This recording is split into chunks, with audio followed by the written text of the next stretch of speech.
an understanding. We're on a mission from God. They shouldn't have given you ashy blokes YouTube. Cursed be the ground for our sake. Both thorns and thistles it shall bring forth for us. For out of the ground we were taken, for the dust we are. And to the dust we shall return.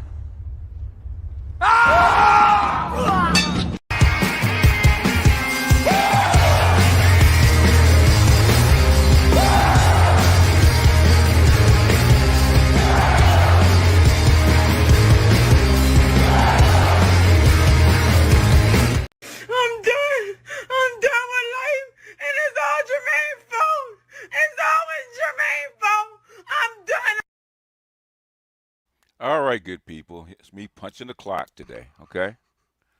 Nothing overly dramatic, nothing, not setting the world on fire, just punching the clock. Donald Trump's 100 days was yesterday, if I'm not mistaken. And I didn't cover it yesterday, but Cuomo, and who's a Democrat, and O'Reilly, who think he's a right, I think he's independent, but he leans right. Okay, they wanted to do a town hall, and with Stephen A., who's also an independent, sitting in the middle, okay, did a town hall. So, and Trump actually got on the phone. So, we're just gonna just react to this and see what you guys say, especially after yesterday. Still getting it. Shadur Sanders got robbed. Oh, Lord have mercy. Anyway, Gundam, what's going on? Adrix, batting second. Said, Lavaris, what's going on? The Waffle House King, what's going on? Dub Will. There's my apple from Toya. How you feeling, girl? You better? Jesse, what's happening? Quentin, what's going on? Pragmatic Prime, Trail, Tunnel Runner, what's up? Jeffrey, Captain Obvious, Saint Seer. He's got his waffles. Michael, what's going on, man? Preparing my popcorn for the pedestrians. Jeff R, what's going on? LAXT, Paul, what's happening? Almost missed you live. A lady on the Pop the Balloon was looking good until she said something stupid. Never fails. The train is never late. Escrow Mines, what's going on? Oh, Easy Crown Me. Okay, sorry about that. NPRG, what's going on? Money Motion. Mr. Snazzy. Black Males, I'm Marshawn Lynch. I just here so that I don't get fined. That bullshit he trying to send me, Black Males. That bullshit, okay?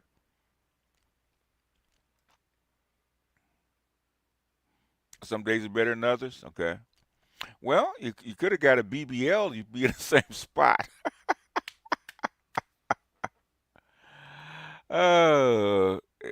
Donnie Mac, what's happening? All right, let's go ahead and get this going. Black, I crack up off of black males. Everybody, why are you guys so upset?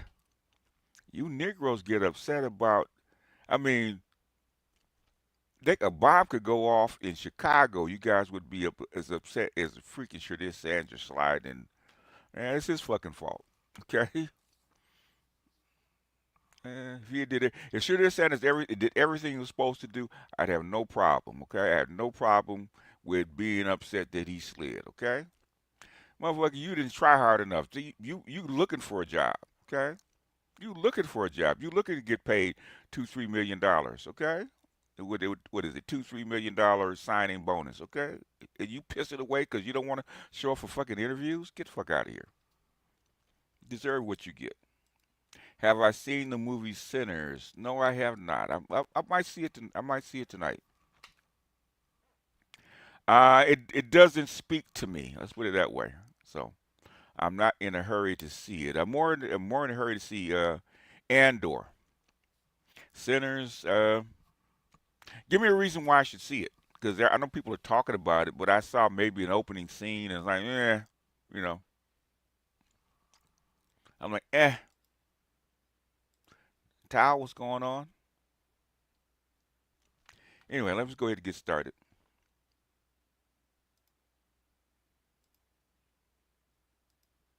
This is Cuomo, and people know more about the Shooter Sanders and the draft pick than they do about their own money. I thought it was spicy. Okay. Eh. Yeah, I want to see where they're gonna go with it. Yeah, because the first season had slow moments, but the thing is, some of the scenes were classic, absolutely classic. Okay.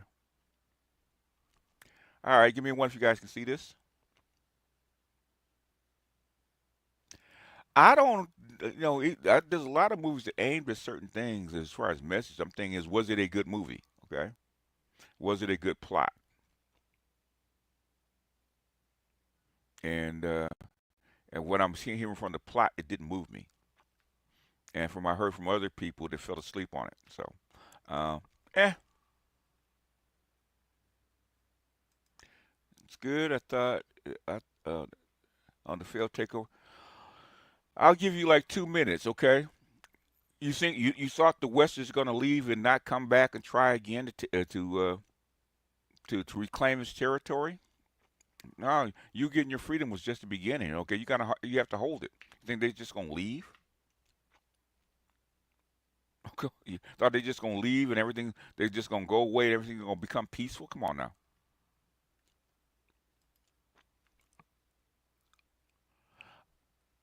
I love centers, but I can't see how some couldn't get into it. Um, Depends on what you like. Um, I'm into story. Okay, the characters and stuff like that. Unless they're really interesting, I'm not that into. And the story that I mean, a horror story, juke joint and horror stories and stuff like that. Um, I'm not. Horror's got to be good. Like I'll tell you, if it's as good as Get Out, I'll give it to you, right? Because Get Out was surprisingly good. Okay, was surprisingly good. Is if it's as good as that, then I'll give it something. Okay. Oh, you can. Okay. Plot wise, I think it's amazing, especially aspects of importance of black artistic ability, which is the center of the plot. Yes, that's not a plot. That's not a plot. Okay.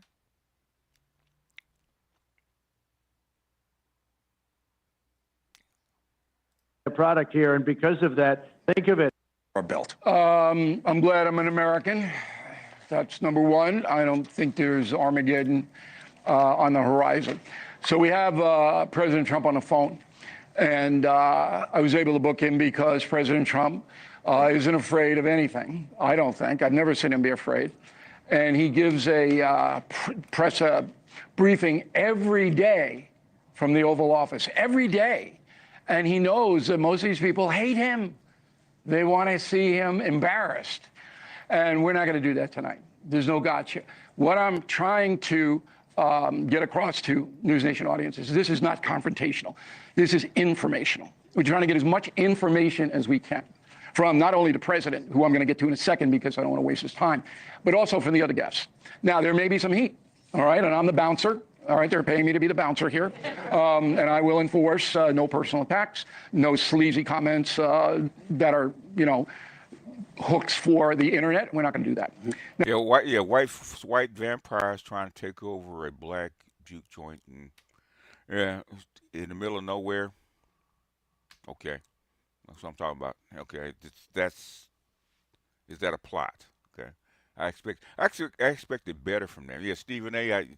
It's remember, number one, it's YouTube, and number two, it's they just try to bring in eyeballs. Okay, that's Bill O'Reilly. Now, President Trump.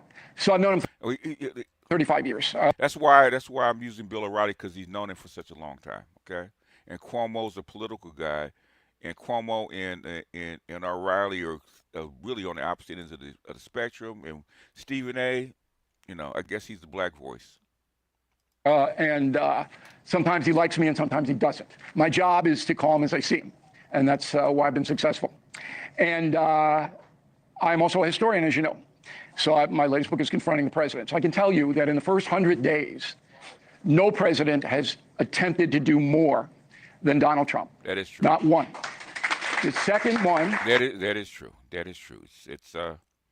It's refreshing and scary at the same time. So, but the thing is that if you doing things this fast, you're gonna make mistakes. And I told you guys even before he got elected, when he got elected, right? The Joker's in the White House now, so expect something different. And so far, he has not disappointed.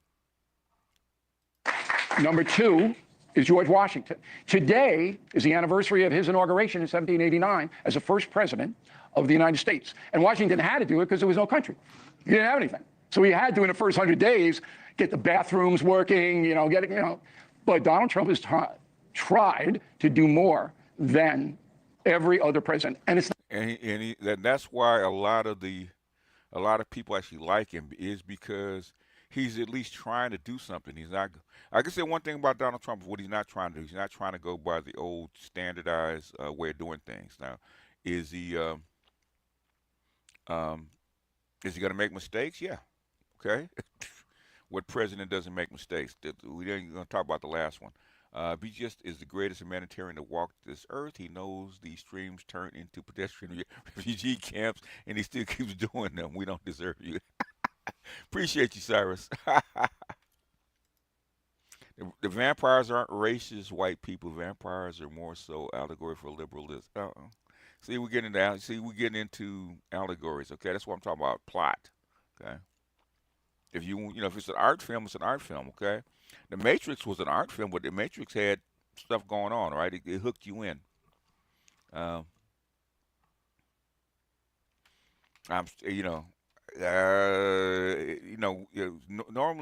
Normally there's something in the film to actually hook me in, and so far, I have to watch it, man. I sit down and watch Sinners, and the plot doesn't. When I heard about vampires and southern juke joint music, it's like, okay, it's not really a plot that I probably can get into. We'll have to see. It's not even close, but there's a downside to that, and Pope Francis is your best example. He tried to change the church. Boy, did he got whacked, okay? People don't like change, okay? So with that set up, let's bring in the President of the United States, who's working in the Oval Office right now. Mr. President, how are you tonight? Hello, Bill. How are you? I'm the same, which is tragic for everyone. People hope that I improve, and I never do. So I'm going to ask you a few questions, and Cuomo's got a few, then Stephen A. You ready to go? I think he hung up on you. Good. Is that it? That's the interview. Mr. President, can you hear me all right? Yes, I can. Okay. So a series of rough polls this week, and I'm wondering how you process that. Does it hurt your feelings when you see numbers come in that are not what you'd like them to be? Well, first of all, they're fake polls, and if you take a look at the polls, it doesn't matter if Kermit the Frog is in office. The country is in a steep decline due to terrible policy of the last 4 Republican presidents. That's bullshit. Okay. Okay. Let me ask you, Michael Ross, since you know so much. Okay. Who passed the Glass-Steagall Act?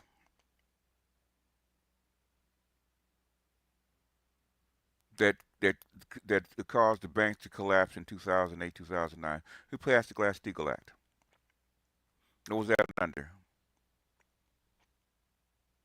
How about the telecommunications bill, where they consolidate all the independent radio stations and television stations? Crime bill? Anybody? Who cut welfare by 2/3? Is that a Republican? I'm curious.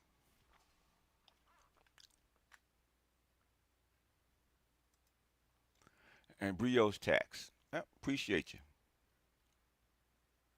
Obama, what Obama? Bill Clinton. I'm not saying he's the worst, but I'm saying is you guys keep thinking that Bill Clinton was one that got NAFTA through. That was Bill Clinton.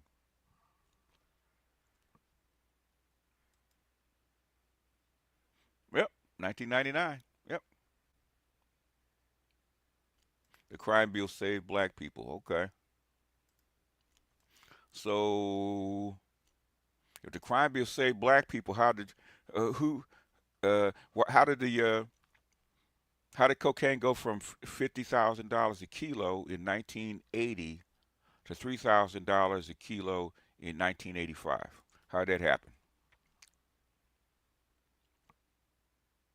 Hmm? I'm not for either side. It's bullshit. What'd you just say about four Republican presidents? What'd you just say? You don't want to, dude. I've been watching this stuff since 1976. You don't want to come up here and tangle with me about this bullshit, okay? I want to come up and tangle with me. Hey, what up? Sent you a few videos, much. Okay, he's doing a spelling flashcard. Oh yeah, that's the way to do it. Okay, that's the way to do it. Get a whiteboard, like I did with my grandson. Get a whiteboard and have him start writing his letters. Okay, that'll help with his manual dexterity. Just don't rush him. Just start write the letter and have him copy you, and then he'll get better and better and better. It'll also help his reading.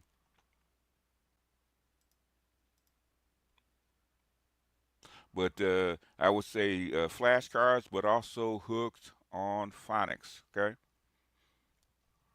hooked on phonics. It's invented by teachers. Anyway. Polls, they interviewed more, and for the most part, they interviewed more Democrats than they did Republicans, which is ridiculous and unfair. And Democrats aren't voting for Trump.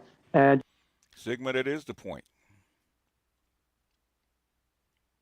That is the point. Dude. How old were you, Sigma? Okay. How how old were you? Okay. I played basketball at 13 with Pablo Escobar's nephew. Okay, in 1973. In 1973, I was playing park league basketball with Pablo Escobar's nephew. Don't tell me about this shit, okay? About how I went through, okay? I lived in the neighborhood. I grew up. I grew up 6 blocks away from Freeway Ricky Ross. Don't tell me about this shit, okay? What you lived through. Now, if you want to come up and tell me what you lived through, if you go to Snowfall, okay, the guy that played the lead character, I could have been that character because his path follows exactly my path, almost, okay. Except I didn't have an uncle selling drugs. The real Rick Ross, yes. He grew up 6 blocks from me. If I hadn't got busted, we'd have gone to the same school. I might have been doing the same shit. Nah, because people listen to CNN and MSNBC. you look at him, John McLaughlin, who's the most respected pollster, said I'm at 50, 55, and maybe even higher than that. And he said that these polls are largely fake. When you Yeah, Master Teacher said your arms are too short to box with God. Okay, we can pause this for a second, okay?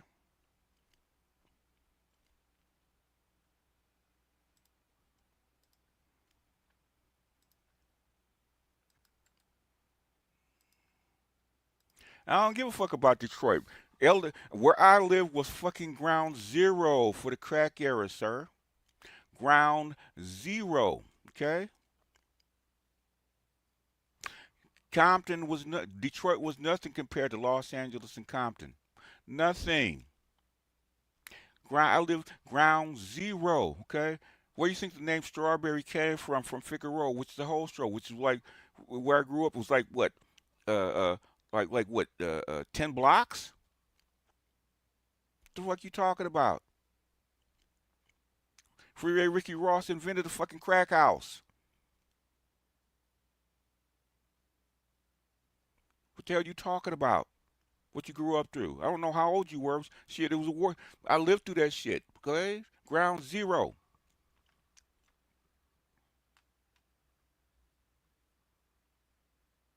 It came from Fig. Yeah. It came from Fig. Strawberry in the neighborhood. Yeah, she's a crack hoe. You guys call them crack hoes. We call them strawberries. Okay, because well, you know why they call them strawberries? Okay, it's because the straight shooter. Okay, they didn't have enough money to buy the pipe. They had what they call a straight shooter, and they stuffed the. They have a straight pipe, a glass pipe. Okay, and they stuffed the crack into one end and light it. That's why they call them strawberries because that was the straw.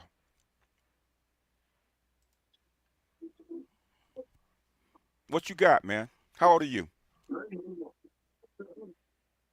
BGS, me and you had this conversation before. How old are you? I'm 60. I am 65, man. You know what? You know what?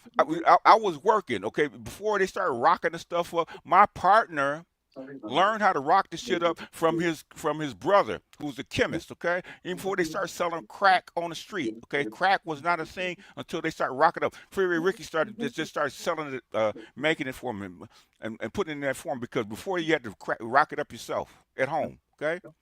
I was an adult when that shit happened, okay? I was a fucking adult.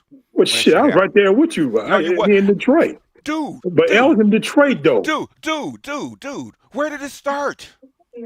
It started, but shit, I don't know where it started at. But I know it kind of took off everywhere at the same time. Dude. It started in Los Angeles in my fucking neighborhood. All right, well, guess what? It got picked up in Detroit. I don't care. Damn quick. I don't care. Okay, you know because guess what? Because remember the Bloods and the Crips. I know about the Bloods and Crips. You know why it got exported to the rest of the country? Go ahead and tell me, brother. It's because the gangsters in the neighborhood, right, running around. Okay, their mamas was trying to save them, so they sent them back home. And guess what they started doing when they got back home? Go ahead, tell me. They started selling shit on the street because that's how they made money. Right.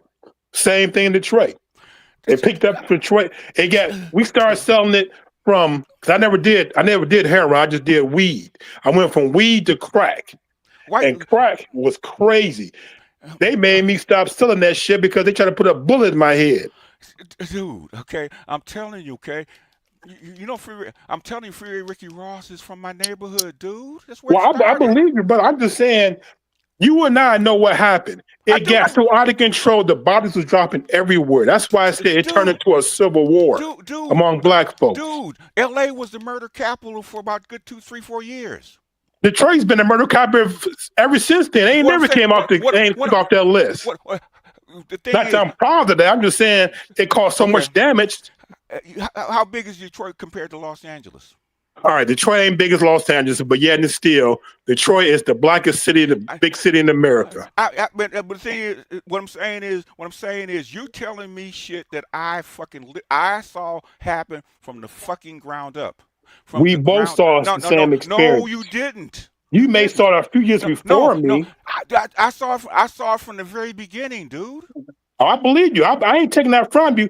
I'm saying we caught that on a couple years later. That's all I'm saying. What I'm saying, okay. The thing is, I don't talk about my history, okay? My partner. I don't know if you remember what's his name that wrote the book Dark Alliance, okay? Okay. Yeah. Okay, I had been hearing a long time ago because I'm a KPFK advocate about Bill Clinton, George Bush, the Yamina Airport, and them flying the fucking drugs in. We had been knowing the CIA had been flying the fucking drugs in. Okay. No doubt, I believe that. From the late '80s, no, not from the late '80s. What I'm saying is, we found out in the '90s, right after the '92 riots, after the Rodney King riots, we found out, okay, CIA had been flying the cook in. Maxine Waters and stuff had walked into the Congress and demanded that the CIA director come to Los Angeles and find out why they targeted Los Angeles and put this crack in the fucking neighborhood. Okay? I know. I watched on C-SPAN. I watched Ricky Ross stood up and made this statement, which is kind of crazy because he was a part of it. I was there. Okay, you was in the audience. I was watching on C-SPAN. You was watching on C-SPAN. I was there. I was front and center. Okay. Right. Okay, I've been front and center for this shit, man, my whole adult life. Watching strawberries, all of a sudden it'll pop up on the street. Okay, Well, New and Jack City was based off Detroit. The Chambers brothers created New Jack City because they was doing that on the east side of Detroit. Was taking over those apartment buildings. So that was based off of actual events that went on. you remember the movie Bataram? I mean, not the movie, but the song Bataram. The I Battering remember that Ram. song. Okay. Basically, okay. The reason that crack really exploded in Los Angeles like that is because right, they were actually expanding the freeway. Right, they were actually remodeling the freeway right down near Figueroa. Right. Okay. Yeah. And so there was because they're actually buying up houses and leaving them vacant.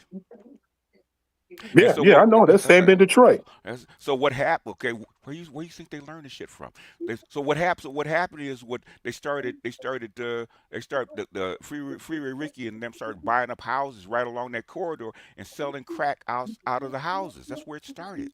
Right. In Detroit, they didn't have this ballot house. They were just abandoned. People just moved in and take over and made it a crack house. And it got so bad that they were selling. You would walk down the street, you see a crowd. Who thinks it's a fight? No, it's a guy in the middle of the crowd selling crack. That's how out of control it was at one Because time. LA, they wouldn't allow that shit because the LAPD cracked down on that shit. Okay. Yeah, well, it got really out of hand in the city, and the bodies was dropping left and right. Anytime there's money, there's gonna be bodies. Okay. I saw this shit from the Yeah, ground up. Okay. but From the here's the ground up. difference, though. Here's the difference, though. Now, what is the thing is that what we found out, okay, which why you should go. Have you seen the series Snowfall? I seen bits and pieces of it. I What go? didn't watch it because I No, lived it. I got away from that shit. dude. You unless you lived in L.A., you didn't live it, dude. I lived it in Detroit, brother. I ain't You living in it. no It's the no same no difference. no it ain't. It's based Okay. in Los Angeles, Right. It's okay? based in Los Angeles. I give you that. And unless you were in the hood and got bussed out to a white area, you didn't live it, okay? You talk what? You talk, brother, man. No, Detroit dude, we you had a did. million people in the city. You didn't live it, dude. Did you get bust? 600,000 people left, and we Did you just took get over it and did you opened up crack house left and right. did you get bust? Hell no, I got the Marine Corps. I So got the hell out. They did you tried to get put a bullet no in no my no head. I no no no left. no no? Did you get bust when you was in elementary school and middle school? Did you get bust? No, I didn't. I missed that. In other words, you didn't live. You did. That's why I said you go watch Snowfall. Okay, if you go Mhm. watch it, his life mirrors my life almost exactly. Okay, Okay, well, outside the go busing watch. part, I missed that. No. The reason he started selling cocaine, he was selling to his boys out there, getting it here, and selling to his boys out in the valley. Well, shit, we're selling to the folks in the plant. We had to go No, that far. you're not listening. Okay, okay. The thing is, I worked blue collar job, right? The dude, Right. my boy, before crack was the thing, right? Okay, crack was not sold on the street. Okay, back in 81, 80, 81. Okay, Right, because like 83 crack, for us. that's what. You know what, man? I'm just saying Uh, what uh, we did. what I'm talking about, you didn't live it, okay? Okay, I didn't leave your. You're right. I didn't leave your. I know how it went down because, in other words, my boy, because I had a group of friends, right, that worked with me, okay, that get paid. Because you get paid every 2 weeks where I worked, right? Would get paid, they'd be missing 4 days. Why? It's because they would get together, they buy, you know what an 8-ball is, right? Yeah, I know what 8-ball is. They buy an 8-ball, and my boy would go crack it up for them, and they'd be gone 4 days, okay? Yeah. And Free Ricky said, okay, since this is the form that they like to have it in, what I'm gonna do is I'm gonna crack it up in the house and sell it off the street. And in '83, that's where he got it from. Okay. Yeah. I'm not disputing anything you're saying. Okay. I'm just saying by the late 80s to early 90s, it got out of control. It was a bloodbath out there. I'm asking you, okay? What was the price of cocaine in 1979, 1980? What was the price of cocaine per kilo? I never dealt with cocaine. I just dealt with marijuana and some rocks. And I bought some few rocks. Rocks, okay, where do you think, okay, rocks are what? It's cocaine, man. Right, I know that. I'm just saying. Okay. So what was the price of a kilo of cocaine? I bought an 8-ball for $100, and I broke that up myself, and I sold that for $10 pieces. I got almost double. I got $1,000 off of that. What was the price of cocaine in 1980? Okay, $50,000. Okay, a key back then. How did it drop to $3,000 a key in 1985? I don't know. Explain it to me. It's because the CIA was shipping it in, okay, and dumping it in, okay, to actually fund the Sandinistas. Remember that? Yeah, I understand that. Fund. You remember? Go watch Miami Vice. Right? They're actually they were actually bringing. They were actually they needed to fund that war down in in Nicaragua. Okay. And the Oh, way to let me do say this though. Let me say Okay, this. real quick, and we're gonna get back to what it is. The thing is, I 100% live this shit. I know the fucking players. I know the guys doing bodyguard work inside inside the houses. Okay, I know with Ricky Ross's brother. Okay, it's shit like that. I seen these guys go to get washed up, go to prison. I had 3 or 4 girlfriends try to get me to sell rocks on the street. Okay, I know this shit inside out. All right, let me say this. If there was a yes, the FBI, the CIA did sell crack on the streets. They were one connect. I If there didn't. was 100 connects across the country, the CIA had 101. So everybody keep in mind, you and I know the heroin game before that, before crack. Who controlled that? The mob. The mob had a tight control over that. Yeah, there was a few exceptions with a few black folks who went over to the Far East, but they had control over No, that. they didn't. Basically, what planes flew? What planes flew the shit in For the for the heroin coming from southeast, from those Vietnam are and from military planes. the military planes, huh? So mob had control of military planes. No, I'm not saying I'm not talking about that. I'm talking about those are controlled by black folks. Because the Vietnam War was I, still going I, on I, and all that I'm stuff. They I'm had their own connections. I'm telling you But I'm talking about why. the heroin that's coming in No, no, from. no. See, I'm telling you. I asked you why did it go from $50,000 to $3,000? Yeah, I get that. I get that. It's because I'm just saying they just made 101. the thing is, in other words, black folks could not buy that shit like that, okay, before the CIA got in and started dropping the price on it. Right. Because Latin folks from Colombia made connection with black folks up here. no, they That's where the didn't. flow came No, they in. They did. No, did. they They did. No, did. no, they did not. I'm telling you, I know the No, they person did who was not. buying it. They was No, buying they it from didn't. Latin No, folks. They wasn't no. buying from no white folks. The thing is, okay, how, the thing is, it got so bad, okay, that the CIA was allowed to be trucked over the Mexican border. That's how bad it got. Well, shit, everything came over the Mexican And border. and Hell, and remember and when it and first started, it was just flying and, it in through Cuba. That's when did all. the when did the fucking crime bill actually come into being? What Was that year? 94? Was it 94? That's when it was passed. When did they start pushing for the crime bill? Oh, I don't know when they started pushing for it. In 1990 under George H. Bush. You know why? Yeah, because there was bodies. They was dropping bodies No, like 5 a no, day in no, Detroit. no, That's no, why. no, bullshit. I mean, Well, okay, that means you don't. It means you're not politically savvy. Okay. no, I'm What not ha- that politically savvy back what going on in the 80s and 90s. what happened in 1989 and 1990? What happened? It's major across the world. I don't know. I can't remember. The Soviet Union fell. Remember that? Yes, I remember that. Okay. Yeah. Remember that? After the Soviet Union fell? Remember in 1989 when George H. Bush went down and got, what's his name out of Panama? Noriega? Noriega. Remember that? In Hell yeah, I 89? was there. I had a good old time down there. Oh, you was there. Remember that? You know why? Oh yeah. You know Matter of why? fact, I'm gonna tell you something. That's all we did. Look for drug dealers. That's all we did. It was the biggest drug raid in history. Okay. What I want you to do is stop being a pedestrian for a second and use your brain. Okay? I'm just gonna try and enlighten you. Go ahead, brother. Huh? No, Go you ahead. okay. Use your brain, okay? Why was Reagan and Bush funding the cocaine trade before the Soviet Union fell? Why were they? I have no idea And, why they doing that. and then why after the Soviet Union fell, they started winding up their operation. I don't know. You gotta light me on that one. And in other words, okay. And we're gonna go about 3 more minutes, man, and then you go do your own research. You don't have to believe me, okay?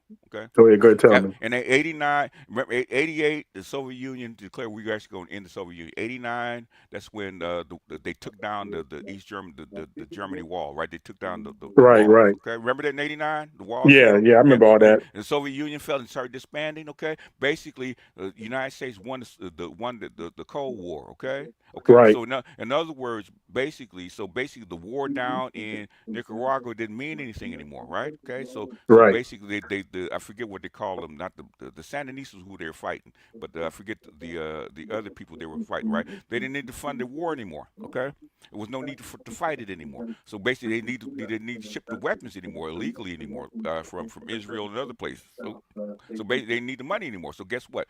Now you got this big ass crack problem that you let fester for like 10, 12 years. Okay, what do you have to do if you're a military guy? What you got to do Well, now? you got to really bring it to an end for real, because So you bring it to an end, okay? But thing is, guess what? It's still on the street. How do you bring it to an end? I don't know, because you let Jenny at the bottom. No. How do you bring it to an end? What do you have to do? Oh well, I don't know. I don't know what you going. I can't. If you're a military guy, how do you bring it to an end? Well, I would say kill everybody. That's how I see it. But that's a military perspective. You don't kill everybody. Oh yeah, you can. That's Chinese did it all the time. That's why they ain't got no drug problem. No. I'm saying we don't do that in the United States. What do you do? I'm saying the Chinese did it. It worked. You make them surrender, right? Okay. Mm-hmm. Okay, and then the other people in the United States, you can't go kill everybody. What do? You send them to where? I guess you lock them all up. You lock them all up. Give them a long time. There was a crime bill. Remember the crime bill? That's why they did it. Okay. Okay. Well, I know what you're saying. They wound it up. Okay. Right. Look. Timing. You in the military, you know timing is everything, right? I understand what you're saying.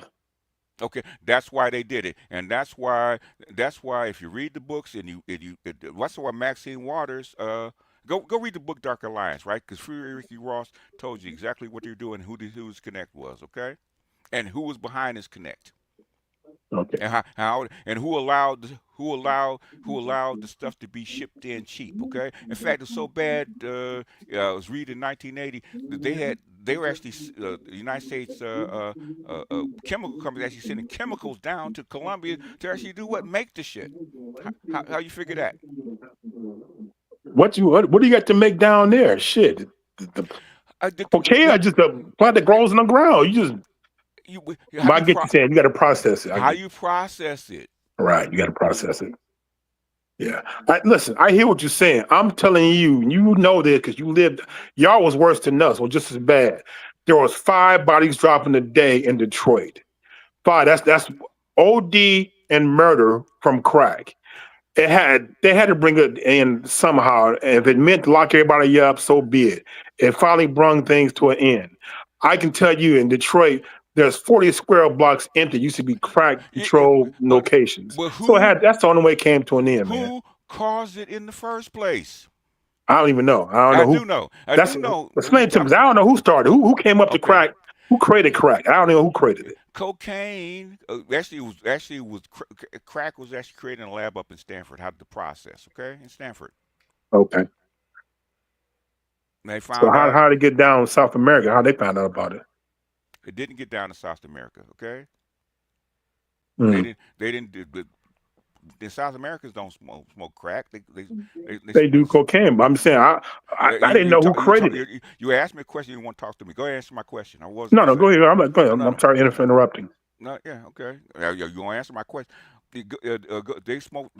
They smoke coca base. You know what that is? Yes, I know that coca base. Coca base. If you've been down there, right, Colombia, Latin America, you can see them smoking the coca base, right, because it's cheap. Okay. Right. The plant grows off the side of the road. It's so common. Yeah, but the thing is, the first process is called the coca base, right? When they leach the cocaine out of the plant, right? Okay. Right. That's the coca base. That's the cheapest one. Okay. And that's what they smoke. They don't smoke crack. Crack is the refined product. Right. You can't get crack from coca base. It's got to come from refined cocaine. And refined when basically remember Richard Pryor And this and when he burned himself up yeah, I remember with that. the pipe. Okay, the only way to remember freebasing. Yeah. Freebasing was basically the crack is the cheap form of freebasing. Okay, Yeah. and guess what? How many poor people were freebasing back in the 70s? None. You had to have some money. Had You to had to have have some some money. money to get So cocaine, be honest with you. so you had to have some money. So how did crack was nothing but the same cocaine get so cheap on the streets? Now that I do not know. I don't know how I, that got transformed and made it so cheap. that's why I'm telling you is because it got transported and financed by the CIA in the United States. They turned it into a commodity. That's what they did. All right. Well, I know I got mine from Dave. Dave was the valedictorian in my elementary school. He went from the weed to crack. How he would. If I had really wanted to sell cocaine, man, all I had to do is have a connect in Florida, and they put it in a express mail package and ship it to me. They don't check. They didn't check it. Okay, I could Yeah, get we, a half a kilo of raw of refined coke. I could have bought it. I could add connects from the dealers. Okay, I could if I really had wanted to do it, just like my partner. I could have got front of the key just like anybody else. I could have sold it if I wanted to. Had the connections. yeah, we all could. But what And these folks don't know I, today, I, we all lived in the same I, neighborhood back then. I played basketball with an Escobar. Yeah, You can't that's get good. no higher than that. Remember Escobar, the cocaine king down in Colombia? Do I remember? He went to war with the Pa- whole country. Pablo Escobar. Okay, I Hell played yeah, basketball. I had connections. Okay, that's what I'm trying to tell you. he Okay, took that whole country to war. I seen this shit from the ground up. Okay. All right. Okay, from the ground up. I mean, do mean from the ground up. My boy is 73. He's 13 years old. Okay, most people don't make $50 a week. Okay, he comes in with a $50 bill for his at 13 for his allowance every week. Okay. Yeah, we look. We all lived that era. We know back in that day, it was unusual to see a BMW neighborhood. BMWs was being driven by 16-year-olds back in the 80s. No shit, Sherlock. Yeah. Yeah, and you didn't see though. You didn't. No adult had a BMW back then. No shit, Sherlock. Right. So that's how much money's going on. No Cristal shit, Sherlock. champagne was being sold in the hood. You can go out. You can't even find a bottle of Cristal champagne now. Back then, you could find one in the hood at every party store. There's so much. It was so much money in the hood back then. They just don't know. That's what I'm trying to tell you, dude. I saw this from the ground up. That's why I know. I've been studying this shit, man, since the '80s. Okay, about Yeah. why things happen, not what happens. Why shit happen. I see what happened. I see the strawberries walking to my door begging for money. Okay, I'll su- Oh I'll, yeah. I'll suck your dick for $2.50. Okay, to get a ride. Yeah. Walking the Okay. street pregnant. That's what got me. I'm like, what the fuck? Remember the joke that Dave Chappelle talked about a baby out in the middle of the street? Out Yeah. in the Yeah. corner? Yeah. I seen that shit, man. So did I. At 1 o'clock in the fucking morning. Okay. She out there having a baby on the No, no, street. no, no, no, no. I'm talking about a baby a 1-year-old in his diaper walking on the corner. Okay, by himself. Okay. Yeah, it was horrific. I mean, Uh, they was um, in the well, projects. These women was selling their kids for crack. what I'm saying is we can reminisce. What I'm saying is I Yeah, know people saying about who did what. Okay, then nobody's talking about Bill Clinton and the Mina Airport, man. How they were flying in drugs in the Mina Airport. Okay, nobody talks about that shit. Okay. yeah. I know they was flying up here in the northern suburb. I mean, northern counties of Michigan. I know about that. 60 Minutes showed back in the late '80s showed trucks driving across the Mexican border with 80 pounds of cocaine in it. Okay, Yeah. Well, this anybody in Detroit would know there was a major white car dealer who did commercials. He was the main dude back then bringing that stuff in. Like you said, it was through the CIA. Yeah, I know that, but everybody else is buying it They're connects, but the CIA was bringing up here in Michigan, They, and we know who that white dude was. they helped a lot of that shit. Blandone, who was a major seller from Colombia, was up here and was a CIA connect. That's why you need to go. Like I said, go watch. If you really want a lesson on what really happened, go watch Snowfall because it's fairly accurate. Okay, Well, I'm almost gonna have to accurate. watch it. Like I said, Almost I accurate. lived it and I've seen it. I didn't think I need to see it again, but Accurate to a point. About the thing is, what Snowfall does, it tells you not only what happened on the street, but also the connections. The CIA guy, the Israeli guy, arms dealer, okay, the connect that was from Colombia actually selling the shit, okay. That's what I'm trying to tell you, okay. yeah, I Now, know. Ronald now Reagan had this National Security Agency guy fly directly commercial into Iran. They got pictures of him doing that too. I remember that. that was talking about the hostages. What you talking about?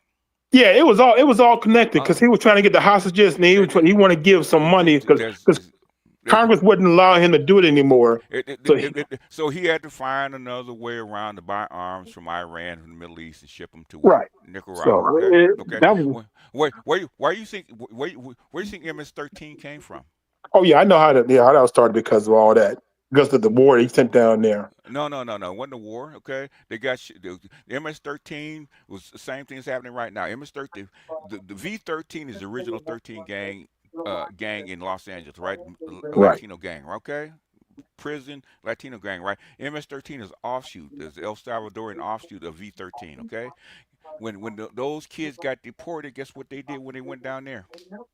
Right. But they came up here because of the Civil War that Reagan had started down there.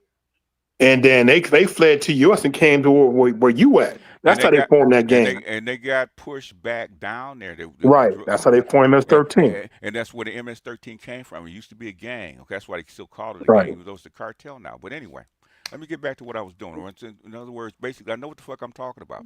Well, I ain't doubting you. I'm just saying that 94 crime bill stopped, save what's left of Detroit. That's all I'm saying. Anyway, well, at what cost though? It was a big. The cost was the body. I'm telling you, five bodies a day. Come on. At what? You know what could end it all that if they really want to end it? What was that? It was like a Frankenstein monster. No. Basically, if they went after the banks, they'd have ended all that shit. Okay. Oh yeah. Because they put all that money in the banks. They put all that money in the banks. They're like, I don't know where they money come from. I mean, all it took was the president to actually stand up. Why you think? What's one thing I can say about Trump? Okay, like him or not, right? All that fentanyl flow stopped. Yeah. When Trump said it's gonna stop, and that fentanyl is way cheaper and way easier to get across, right? In fact, there's one dude said you can lose 30 out of 31 shipments and still make a profit in fentanyl. That's how inexpensive it is per shipment. Okay. Well, that fentanyl is hollowing out the interior of the white America. Why do you think he stopped? In other words, nobody else will stop it. Guess what Trump did? So if you don't stop it, guess what we gonna do? All of a sudden, that shit slowed to a trickle. Okay, that means they could do it. They could have done it then. If you had went after the banks in the first place, okay, because Obama did it with Chicago. Okay, if you don't stop this shit with these motherfuckers selling these drugs on the street, we're gonna go after the banks. Guess what they did? They stopped that shit. Okay, you can do it. Okay, they could have stopped it back then. All right, BJ. I don't want to interrupt your program. Let me get off and let you continue doing what you're doing, sir. Thank you, Tony. All right, peace. Let me find out. BGS said that coke to those white chicks in Malibu and Venice. No, I didn't. I didn't sell coke to them, man. In fact, you didn't have to. They would come down looking. You know, we used to call them. You never saw them on the street, but you see them. If you're in a crack house, every now and then a white strawberry would show up because she didn't have no money.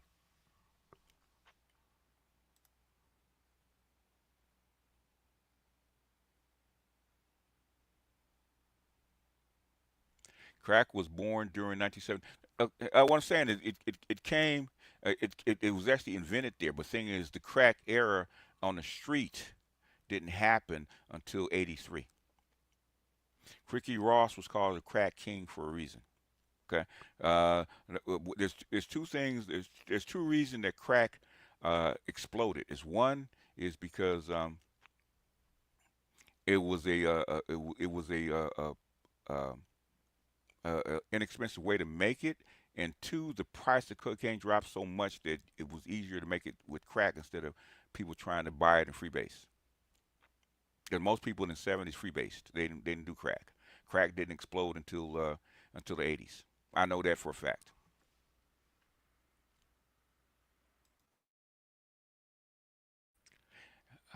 What I didn't I tell you about crack in '81, sir? I know because I had people that was cracking the stuff up, but it wasn't sold on the street like that. It wasn't sold on the street. Tariff-free cocaine. I think they would love to go back to cocaine. Cocaine doesn't kill people. 85 for you, but I'm saying it's 83. When Ricky Ross, he actually tells the story. Believe it or not, he actually told that story. That's when it exploded. Anyway, let me continue.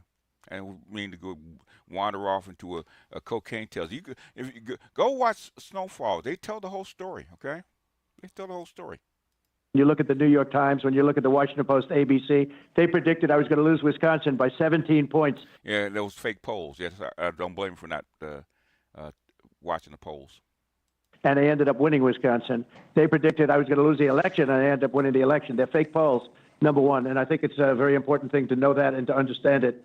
And because polls are no different than fake writers or journalism, and it's not a pretty thing when you watch. So I had a girlfriend that warned me, that tried it, and she says, and actually, the thing is, I don't have an addictive personality, because actually, I tried it a couple times and it didn't do shit for me. Okay, so I tried it a couple times. And, all of them, strawberries and shit, they try to get you hooked on that shit, man. They say you'll smoke.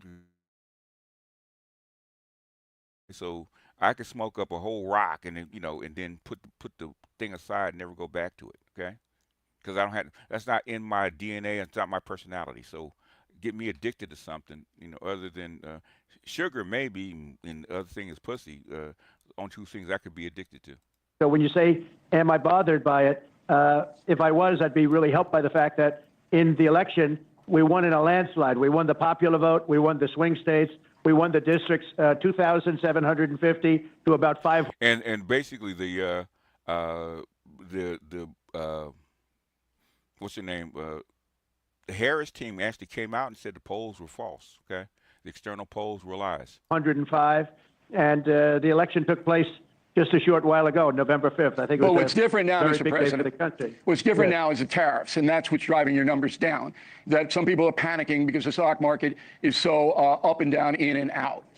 Would you agree that that has been a perception problem, the tariffs?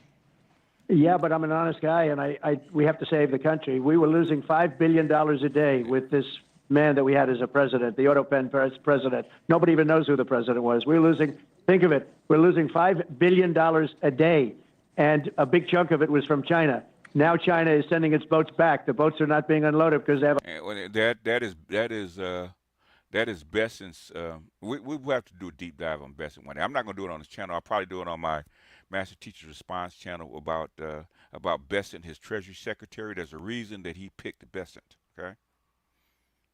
There's a reason he picked Besson. This is Besson's tariff policy. Okay. But if Trump is not going to throw Besson under the bus. Okay, unless it really goes wrong. If you notice, his Treasury Secretary is actually coming out more and more and more because this is his policy, not Trump's. Have a 145% tariff, which is, a record-setting type tariff, and they can't sell their product here. And because of that, think of it, if you're losing all of that money, maybe you're better off not doing business with them. But I took $5 billion a day and cut it way, way down, way, way back. And I did that within a very short period of time. When do you think, though, it's going to turn around economically so that people aren't frightened? Do you have a timeline on it? Yeah, I mean, it's a very fair question. Building plants, building equipment, building so much right now. You probably heard it could be $8 trillion. It could be more than $8 trillion of new investments. Outside in one of my offices waiting for me is the president and chairman of Eli Lilly. And I just left. You take a look. IBM was here today. IBM was here. They're spending billions of dollars. I had some of the biggest. Apple, as you know, is spending $500 billion there, building their plants, and they've already started in the United States. As you know, they built most of them in China. We had the biggest companies in the world. I had a conference here just about an hour and a half ago, and some of the people are still here. They remain. Some of the people are watching your show tonight, but they're spending. And if they want to keep their profits, they have to bring it back. There's a lot of stuff that's going on behind the scenes they're not really saying. But the thing is, the tariffs are basically a way to bring people back to the table and actually renegotiate the terms, which is something Besant actually said, believe it or not. It could be close. I think we're over $8 trillion of new investment. That's unheard of. It's never been anything like that. Most people, but they want to know a timeline. They're doing that to avoid the tariffs, Bill. Okay. They're doing that to avoid the tariffs. But do you have? The thing is, Willie, the tariffs are not written in stone. Okay. He's already backed off a bunch of them. They're not written in stone, and most of our food does not come from China. Most of our food comes from Latin America. Okay. A timeline yourself. Do you say, look, it's got to stabilize by this time, fall? Because remember, if it doesn't stabilize this time next year, Democrats may win the midterms. So there is risk here, big risk. That's true. It is true, and I just think that I'll be able to convince people how good this is. This is what other countries have done to us. We've been the laughing stock and the whipping post. We've been ripped off by every country practically in the world, just ripped off on trade. And by the way, ripped off with NATO and the military too, because we supported NATO to a tune that was almost, at one point until I became president, it was close to 100%. We were spending. So we're spending on NATO to protect Europe, and then on Europe, they're ripping us off on trade. But if you look at the European Union, they've been brutal to the United States. We lose $300 billion, $350 billion a year to Europe. They don't take our cars. We take 10 million of their cars. That's getting better, they don't take our farm products. Right. We take their farm products. And it has to change. All right. So, okay, but I'm willing. What is there? Okay. If tariffs, if foreign policy is tariffs, which is foreign trade, okay. If tariffs was not a domestic issue that was going to bring up prices, why would they be discussing it? It's a domestic issue, okay? Tariffs are a domestic issue. There was no heat when Biden was in office. Inflation accumulated well into double digits. Soon Trump is off. Biden recognizes stuff is because Biden hides his stuff. Trump is up front. I'm willing to be the one that does that. But it has to change, and I've been given a lot of credit. I got an editorial today by a group that I won't mention, but a group that's a very sort of a semi-anti-Trump group, and they said whether you like it or not, he's the most consequential president that we've ever had because he's doing things that if you don't do it, we won't have a country left. Okay, and that's a legitimate point. One more question for me, then I'm Cuomo, then Stephen A. You signed a deal with Ukraine to harvest minerals today. Yes. What were you and Zelensky talking about when you were nose to nose in the Vatican? I was telling him that it's a very good thing if we can produce a deal that you sign it, because Russia is much bigger and much stronger. Russia is just chugging forward. It's a big, strong country. By the way, not nearly as strong as the United States, because I rebuilt our military in my first term.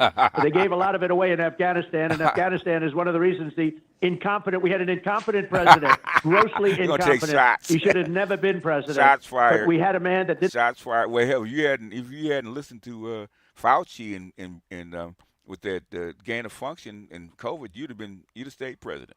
Know what the hell he was doing in Afghanistan, showed the stupidity of our leader and the weakness of the military. We have a great military. I knocked out ISIS in 3 weeks. All right, well, you got the deal. You got the deal. Shots fired. With Zelensky on the minerals. That means the United States is going to have a presence in Ukraine. Is that going to inhibit Putin, do you think? Well, it's good, but the reason I did that is that we're in for $350 billion or close to it, whereas Europe is only in it for $100 billion. So that is fact. That's a fact. Some of our investment back. I felt very foolish. You know, they loaned the money, and Biden handed them $350 billion in between cash and military equipment. 350, we got nothing, and I felt very foolish being the head of a country where Europe gets their money back, and it's a much smaller amount, and we get nothing. So I went to them and said, look, we got to get rare earth. They have great rare earth, meaning certain minerals, materials. They have things that a lot of places don't have. It's a big asset that they have. And we made a deal today where we get, much more in theory than the $350 billion. But I wanted to be protected. I didn't want to be out there and look foolish And this is not my war. This is Biden's war. I'm just trying to stop it. But Okay. the reason I want it stopped is they're losing 5,000 young soldiers every single week on average. Russian and Ukrainian. They're not American, but they're human beings, and it's so sad to see it. So I want to stop the war. Let's get Cuomo in here. Mr. President, it's Chris Cuomo. Thank you for taking Hi, the Chris. opportunity. Good. Appreciate you doing it. Okay. A couple of points of uncertainty. You're talking about, you just said a moment ago that you believe you can convince the American people about what you're doing. One of the things that keeps coming up in polling is that they don't know what you're doing and why you're doing it, that there doesn't seem to be a plan. What does that mean to you in terms of... That is true. It doesn't appear to be a plan. Hell, they didn't know about Biden's plan either, but, the thing is, Biden was quiet about his. how you have to make the case to the American people to have them deal with the period that it takes for a turnaround? Well, the problem is Chris, is I have to be flexible because as you do things in life and in business, you need flexibility. You can't just be hard line. And that's the problem. That's what they don't understand about Donald Trump. That's what Bill O'Reilly was saying, is that he's flexible. He doesn't have he's a Gemini. He's not going to be, his feet are not going to be set in stone. He's flexible. Okay, he will change his mind. I'm going to run right through a wall, and I'm never going to go over it or around it. I'm going to go straight. You have to be able to dodge and move and be flexible, and especially in business. Now, with the cars, I'm getting a 25% tariff for the people. We're taking in billions and billions of dollars, but they're hurt because they can't switch over 100% of the content of the car within a very short period of time. So they came to see me. I understood their problem, and I gave them a period of a year where I brought it down, and then another year. So I gave them a short period, 2 years, where they have to be switched over 100%, where every single part in the car is made in the USA. Now, if I didn't do that, it would have been very, very tough for them. And so what I am is flexible. And if I didn't do that, it would be very tough for these companies. And these companies, it's a transition period, Chris. And transition is an important word because as you do things, you'll say, well, it's like being on the battlefield. You're on the battlefield. Sometimes you're going to move to the left flank, but then you end up moving to the right flank. And it's very much like that in business, and frankly, it's very much like that in life. But we're taking in hundreds of billions of dollars, and if you look at China now, they're not. Look, we lost $1 trillion on trade with this Biden. That China was just taking us out to lunch. There's never been anything like it. The way we were ripped off. We were ripped off by China, but we were ripped off by everybody, but really by China. They were the king of ripping off the United States. Now they're not doing any business here because I don't want them to do business. So I set a high tariff. I don't want them to do business. Now, will we make a deal? There's a very good chance we're going to make a deal, but we're going to make it on our terms. Mr. President, it's got to be fair. Mr. President, in the upcoming budget negotiations, another point of uncertainty is what happens to entitlements. Whether or not waste, fraud, and abuse, I think everybody's in favor of seeing that identified and exposed, but that Social Security benefits or the adjustments or the application of it may be compromised, or Medicaid may be compromised in terms of who gets how much in benefits. Do you have a commitment for the American people in terms of how much you will protect those programs? We're not doing anything with entitlements. And if you look at Social Security, and by the way, I think I'm better to say this than anybody because I did nothing with entitlements that would hurt people for 4 years. I could have done that. If I was going to do that, I would have done it 5 years ago, 6 years ago, or 7 years ago. I'm not doing anything. The only thing is, you say don't talk about waste, fraud, and abuse. There is a lot of waste, fraud, and abuse. There are a lot of illegal aliens that are getting Medicaid that shouldn't be getting it. And nobody objects to taking people off Medicaid that aren't allowed to be there. But we are doing absolutely nothing to hurt Medicare, Medicaid, or Social Security. Nothing at all. Stephen A. Mr. President, how are you, Hello, sir? Stephen. How are you? I remember you from a long time ago, Stephen. Yes, How I have do. you been? It's the same, Mr. President. They fellow New Yorkers or something. He put his head down. Oh yeah, I remember them parties. I remember those parties. Okay. Hasn't changed at all. They are entitlements. Yeah, you're entitled to something. Those are entitlements. That's what they call them. You paid in. There's part of the program. You're entitled to it. Those are entitlements. Just trouble morning, night, and afternoon. Congratulations, Mr. President. Honored to talk to you. Here's the deal. You talked about obviously you've been. How are they screwing with federal employees in retirement? They're flirting close to the edge we wrote. See, how are they doing that? I haven't heard it. How are they screwing? They can only adjust down. They can't adjust up. Okay. Trump is hilarious though. Yeah, he is. You've introduced aggressive tariffs and significant budget cuts aimed at federal spending. Many critics say these policies disproportionately impact lower-income Americans. How do you address concerns that your economic policies primarily benefit wealthy Americans while harming working-class Americans? It actually creates jobs for the middle income. It's going to be better for the middle income. It's going to save our country because we're going to become rich again. Stephen, we lose so much money on trade. It's unbelievable. And instead of losing a lot of money, and they did to us for years what I'm doing to them right now. They charged us tariffs. They wouldn't let us build anything in our country. They said, you want to sell a Ford or you want to sell a General Motors car or anything, you come to China and build your plant in China. You come to the European nations and build your plant in Germany, you build it in France, you build it where we have no interest in letting you. As an example, we don't sell any cars virtually in China. We don't sell any cars in Europe, any. And yet Europe sells millions of cars, Mercedes, BMW, Volkswagen, millions and millions of cars. They won't take our agriculture. Marcellus Shale, do you know Shale and why it's not put to use for new infrastructure? No, I don't know anything about Marcellus Shale. That's why I said they're too obsessed with foreign resources when we have oil right here. Oh, you're talking about shale. That's too big. Oil is not the only resource, sir. Oil is not the only resource. Cultural product. It's great product. They won't take almost anything for us, but we take their cars, we take their agriculture. Those days are over. We have to have fair trade. We're losing billions and billions of dollars, hundreds of billions of dollars, and it's not fair. And it's not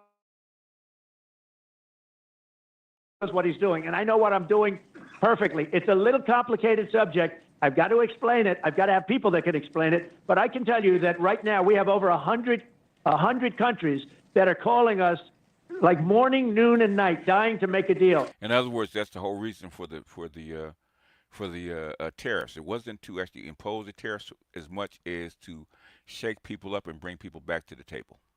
We're in a great position of strength. We'll make great deals. And where we don't make deals, Stephen, we're just going to set the deals. We'll say that country is going to pay a 20% tariff. That country is going to pay 15%. Another one's going to pay 30 or 40% because we have a big, deficit with a certain country. They're going to pay 30, 40, 50, 60%. So we'll just set those deals. I could set those deals tomorrow and do away with negotiating, but we're negotiating.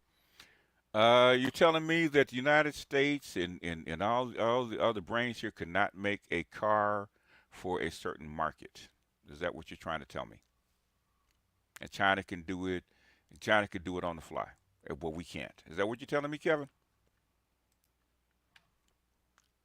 Negotiating with South Korea. We're negotiating with Japan. We're negotiating with a lot of different, many. India is a very big. They want to make a deal so badly. Okay. I'm not telling anything out of school. We're going to make great deals for America instead of bad. Well, and if I didn't take this hard line, India, as an example, had no interest in negotiating with anybody in Biden or, frankly, anybody with us. They had no fear. They were ripping us really badly, one of the highest tariff nations in the world. They were taking advantage of us. Now they're calling us and they're saying, please, let's make it. That's Besant's policy, right?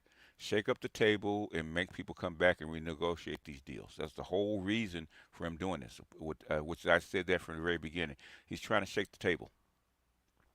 I could go into the reason for it, but I can't. The Ford Fiesta over there for a while, and Ford models.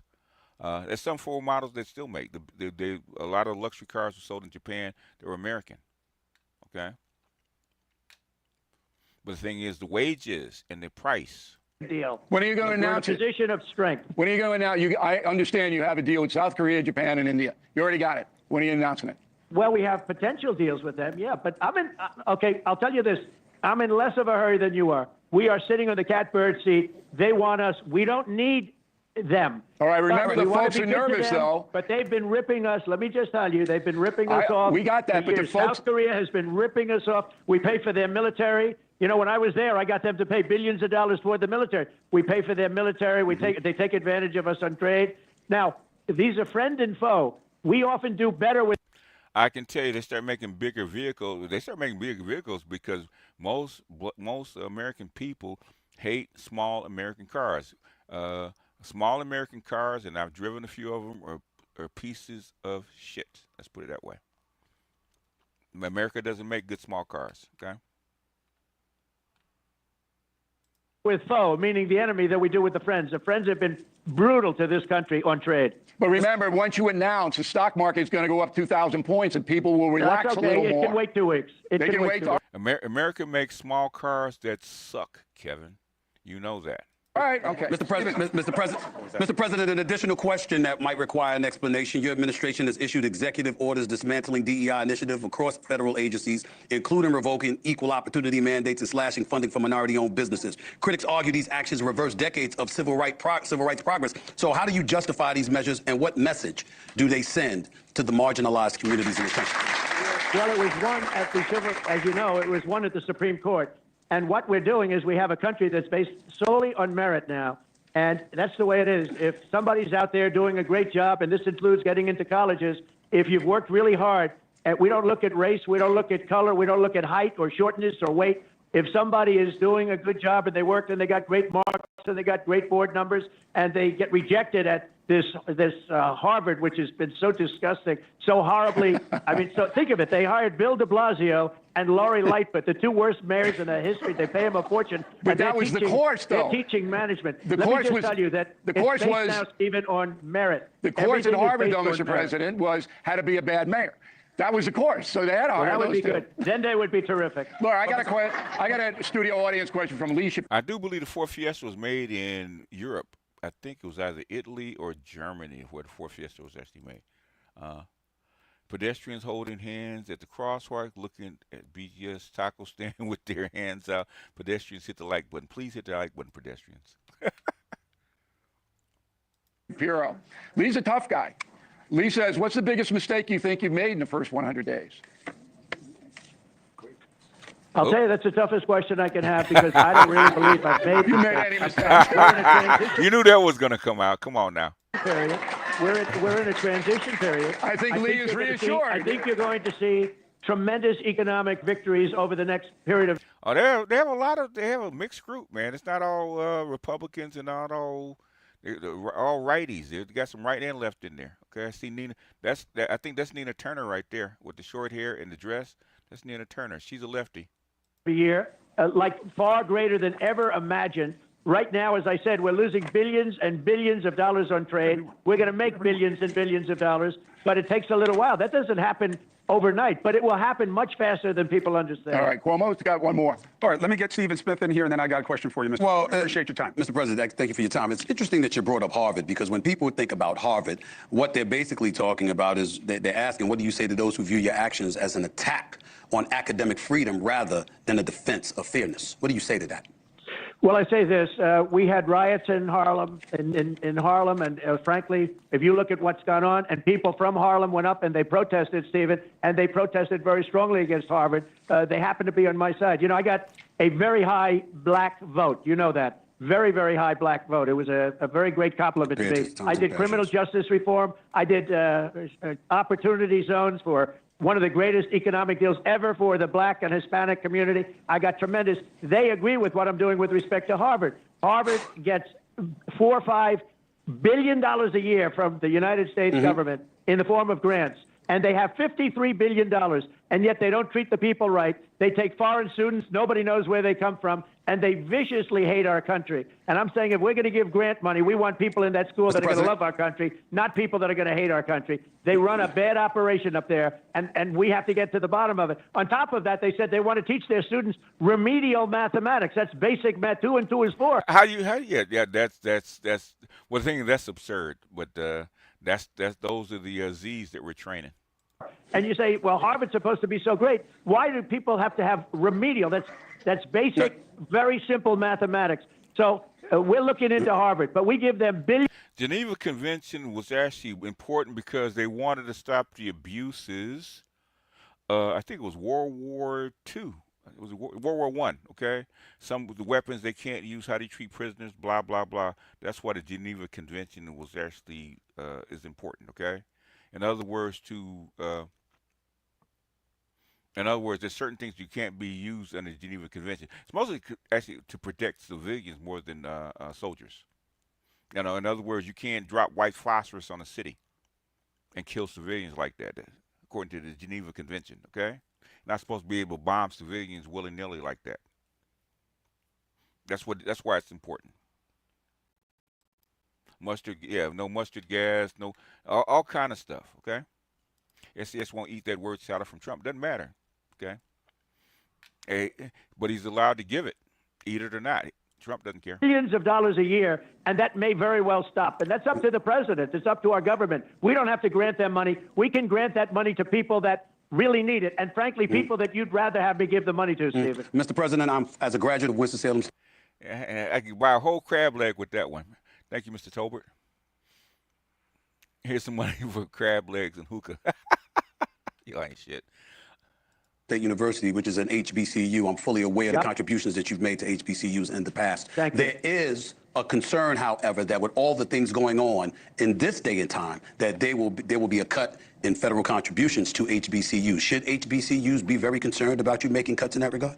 Not at all. And let me just tell you, I'm glad you brought it. Historically black colleges and universities, I saved them, Stephen. They were going out of business. They came to me, about 50 people that headed up, and they came to me the first year, and I took care of them. I took care of the black colleges and historically black HBCU. I took care of them. You know that better than anybody. Then they came to me the second year, and I said, wait a minute. Why do you keep coming back? I saw you guys, and they were great guys. Some of them, to this day, are still really friendly. And by the way, they love Trump, every one of them. They came to me the second time. Well, you're giving them money. They came to me the second time. They came to me the second time, and I was surprised to see him. I got it, Mr. President. Yeah, just to finish it. They came to me the third, and I said, fellas, you need long-term. I got the historically black colleges and universities. I got them more money than they ever dreamt possible, and they're in great shape now, and they have long-term financing. Nobody did that but Donald Trump. Okay. Stephen A. Smith may run for president, as you know. Do you have any advice for Stephen A. If he launches the run?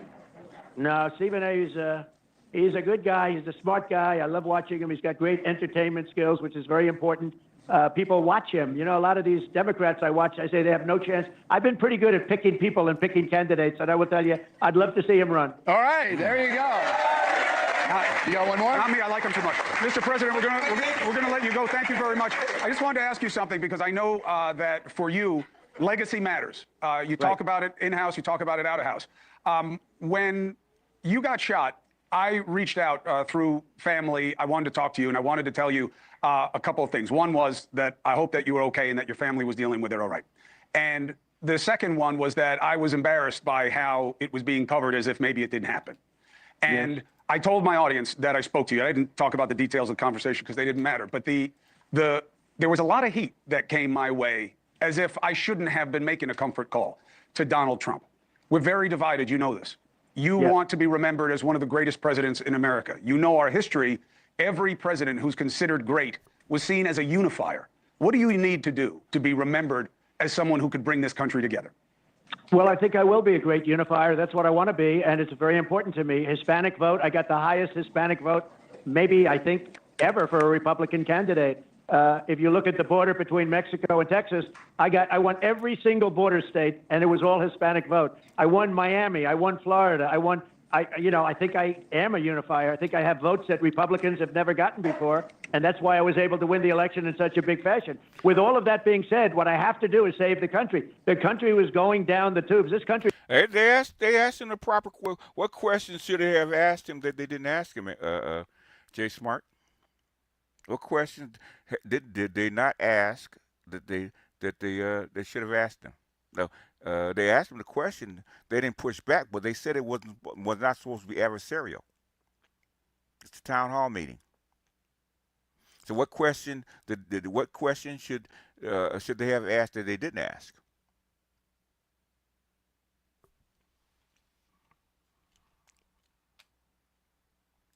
Was in big trouble. You had a border where millions of people were pouring in from jails, from prisons. They were pouring in at levels from mental institutions, gang members, terrorists, and we're getting them out. Appreciate that, pensive Jungian scholar tax, and they don't know nothing about Jung, pensive. Out. You can't have a country with these people there.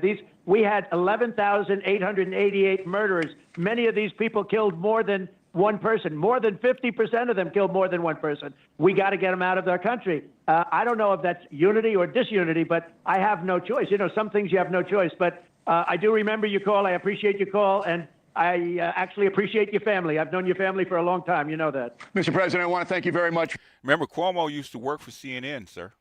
for taking the time on a very busy day. Our audience there. And it was very kind of you to do it, and I think people got a lot out of it. Thanks again.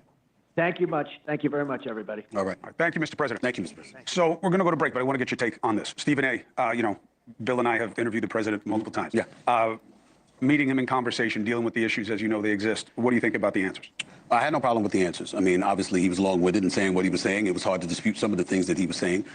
He is a person that obviously thinks that this country was in a very, very bad state prior to the election. He has his belief system. He has his constituency to answer to. He's very, very big on saying that he's trying to fulfill the promises he made to the people who put him in office. I think that when you look at an elected official, if that's their approach, fact of the matter is we kind of wish that most politicians were like that in terms of, I'm going to do what I said to my constituents I was going to do. Having said that, it's a lot of talk. And I hope that it's backed up. These deals that have been 2 weeks.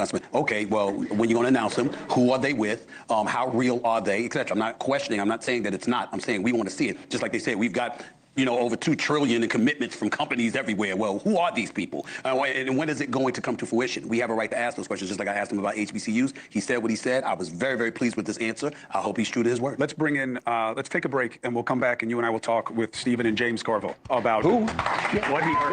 Listen, I told you tonight was going to be special. It already has been. When we come back, we'll start getting impressions on what was heard from the president and what you need to hear in this country. James Carville, Bobby Kennedy Jr., Chris Sununu, Steve Bannon. Stay with us.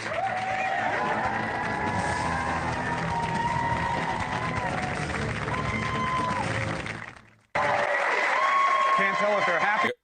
We'll run another 30 minutes, man. I don't want to be here all day, so it's like an hour and a half. I'll put the link in the chat. You guys can watch it on your own.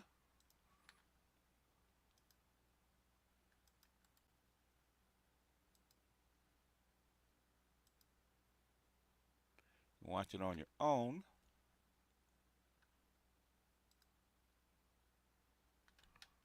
And You're enraged. And then talk about echo chamber. This is where it gets kind of contentious, sir.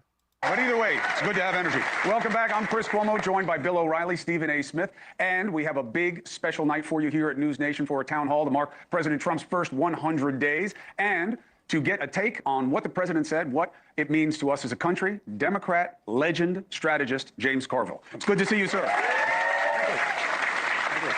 The basic premise you heard from the president is we were getting killed on trade. Somebody had to do something. It's risky, but I'm all in for America. Well, as we're saying, hurricane country, he was speaking 200 words a minute with gusts up to 350 words a minute. But he sounded like a guy that lost 15 points on his job approval and is presiding over 3/10 minus negative economic growth. So he says we were losing $5 billion a day to trade. Okay. The market lost $5 trillion. Now, I'm just as Cajun math, but I think $5 trillion is more than $5 billion, if I just take him at the word. That's not a permanent loss, though. And you come back in a heartbeat. So you may. So but if you lose, if it goes down 12% and then you come back 10, you're still down 2. Then he loses the midterms. We'll see. We'll see what happens in Virginia. We got plenty of football left. Cuomo's question is, look, he's trying to right some wrongs. And when you do that, you're going to run into headwinds. You know that. Oh, wait a minute. We had what the economists call the economy that was the envy of the world. Okay? Does anybody look at the U.S. economy now and say, yeah, still do. We had the envy of the world? No, not really. Okay, not on Biden. No. Envy of the world. No. We've lost all of this market share. We have negative economic growth. We're installing a policy that hasn't worked yet and try to corn laws in England.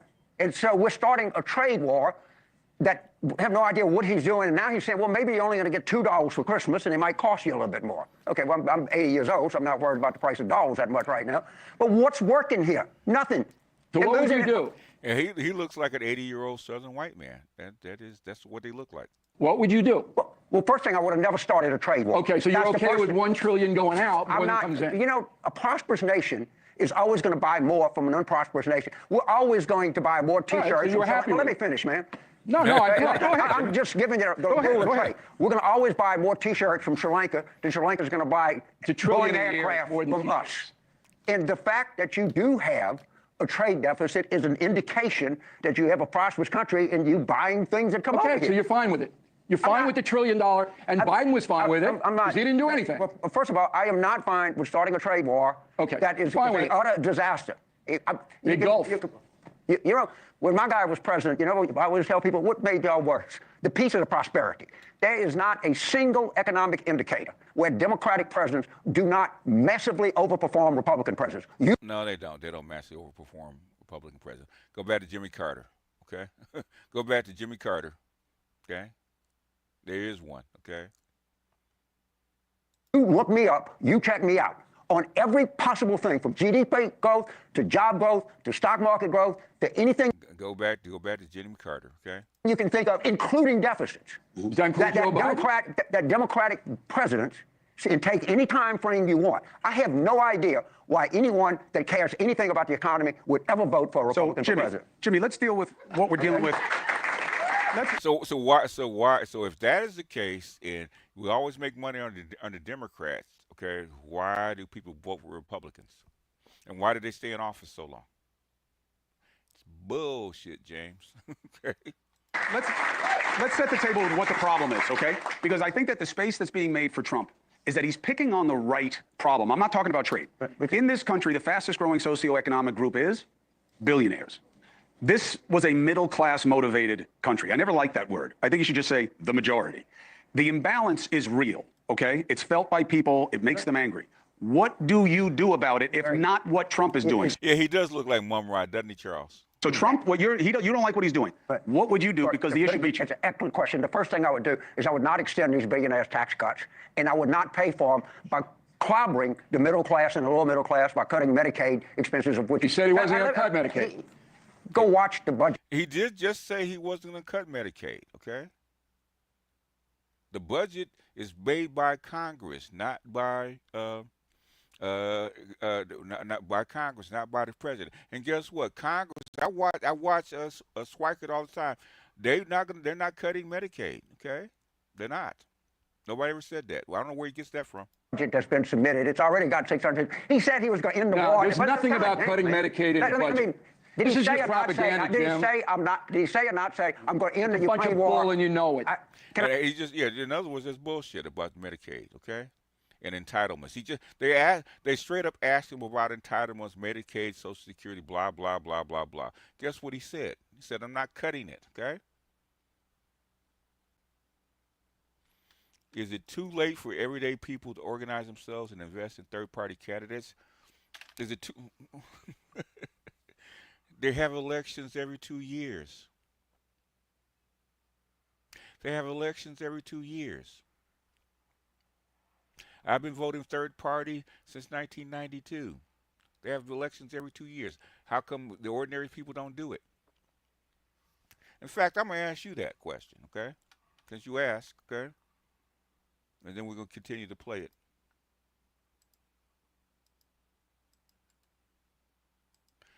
That's why I call you guys pedestrians, okay?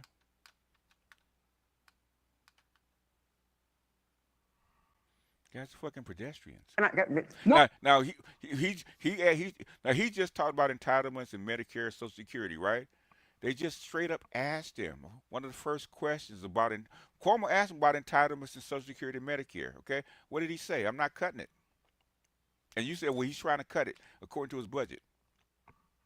And then he skipped over because he forgot that Trump was just there. Anyway, continuing. No, you can't. You can't say it's in the budget. There's a Medicaid cut when there isn't. Excuse me for speaking while you were interrupting me. I am. This is I voted for it too. So what? ridiculous. And he does it every night. Can I make a point? Yes, go ahead. He was going to end the Ukraine war on day one. Oh, come on. you It's didn't say that? absurd. What did Biden do for 4 years in there? Nothing. He drive me nuts. He said he was going to end the Ukraine war. tell by your Please demeanor. fact check me. Somebody look Very it up on calm. your cell phone. Did Trump say I'm going to end the Ukraine war on day one? And I was going to wear an LSU T-shirt. But I'm not. You don't have to. Now, We'll get over it. they can't stand each other. We got to fight to get into this. I'm not Five going years. to answer the question. I'm not asking as if I know the answer. I'm just asking you. Okay. There's a $37 trillion deficit. Chicken's going to come home to roost. Eventually, the American citizens are going to have to pay for it. Whatever. The point that I'm asking is this. What level of culpability do you attach to the Democratic Party in contributing to that national debt? 35%. You can go 30. Oh, you get the fuck out of here. Get the entire fuck out of here. 35% bullshit. Okay, get the entire fuck out of here. 35 to 65? Yeah, you can go back and look at deficit growth under Democratic presidents and deficit growth under Republican presidents. It's actually a figure that you can see. And you can look at it over 75 years, Yeah. you can look at it over 50 years, you can look at it over 25 years, in any time frame that you want. And I'm sorry, but they are facts out there. And they're indisputable. No one can dispute that. There's been volumes of research done on this. And right now, the extending these tax cuts are going to easy be $4.5 trillion. Easy. And then where are they going to get the money? So how come when the Democrats were in office, they didn't sunset the tax cuts? Okay, because that's the case. Billionaire bailout. That's what they do it. Or not. What's his name? No, I don't remember one. I don't remember one. I don't remember one Democrat that actually increased taxes. Okay? And here's why I say that. That in television is called a segue. Steve Bannon is going to join the conversation. And the reason I do it on this point is because when I was talking to Steve most recently, you can pop him up. Steve, thank you very much. We all know him from the War Room. I call him affectionately. I wonder where he got that name. Spirit animal of MAGA, because I do believe a lot of what he is about and what he argues for is what is being projected by Trump's policies. So what we're talking about, Steve, and why I needed you now, thank you for joining us, is Carville saying the tax cuts for the billionaires, the tax cuts for the top, that's what Trump's about, and that's killing us. You say, not this time. Yeah, absolutely. I mean, look, when Biden and Schumer and Pelosi ran things in January, February, March, April of 2021, did we see a tax hike on the billionaires? You most certainly did not. It never even got a committee. Why? The Democratic Party is owned by billionaires. That's why you have a billionaire class, a credential class. James, they've abandoned what used to be Clinton's base. They abandoned the working class folks in this country. They abandoned Democratic families like mine. Yeah. They abandoned it. And that's what President Trump is trying. Oh, just the Bernie Bros alone, man. The Bernie Bros alone. Didn't I don't remember. I don't watch Carville enough. And I take Carville with a grain of salt. Okay, when he says something I agree with that can be checked, that's accurate, I agree with him 100%. Okay. But got to remember, he's a salesman. He sells politics. Trying to reverse is what really started with Bush 41 and Clinton. This globalization. Show Jimmy, because Jimmy's going to respond. It was Bill Clinton that allowed the Chinese Communist Party into the World Trade Organization. By the way, both parties. Yeah, Bill Clinton did allow Chinese into the WTO. He sure did. Chinese paid him well.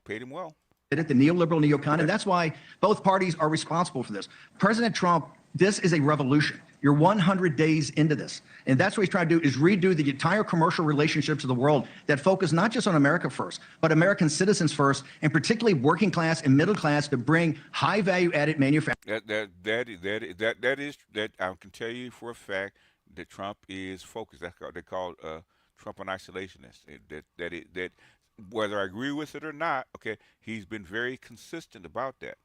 Trump has been very consistent about trying to bring manufacturing, and sometimes he failed, okay? Sometimes he tried it and it failed. But the thing is, he tried. Manufacturing jobs back. So Steve says that he's going to raise taxes on the rich to help pay for the tax cuts for the middle class this time. I hope. Okay, Jay Smart, you're not old enough, man, but I remember when Ralph Nader and the limousine liberals actually first started the Green Party, the Green Party, right, in '92. Okay, was it 90 or 96? No, it was actually 96, I do believe. Okay, when Ralph Nader and the Green Party, right after the '94, they called it Republican takeover of Congress. Okay, that's when the Green Party was started. Okay, I've said in multiple Green Party events in Los Angeles. Okay, with the president, with the whatchamacallit, the guy running for president, which is Nader for 2 terms, and then the vice president. Okay, They used to do most of the campaigning. I've been around, okay? I am a recovering limousine liberal. Can't tell me about this shit. I've been when I was there when the progressive name got reemerged under Ralph Nader and Gary Null. Started calling themselves progressives again. That's how far back I go. That's over 30 years ago. Can't tell me about the left. If you haven't mentioned KPFK and Pacifica and the limousine liberals, you can't talk to me about anything about the left. That means you don't know what the fuck you're talking about, all right? You're not a lefty unless you mention Pacifica. Not a real one. That Steve is right. I don't think he is. Why? Well, because I think they're going to cut tax. I think they're going to keep the tax cuts for the billionaires.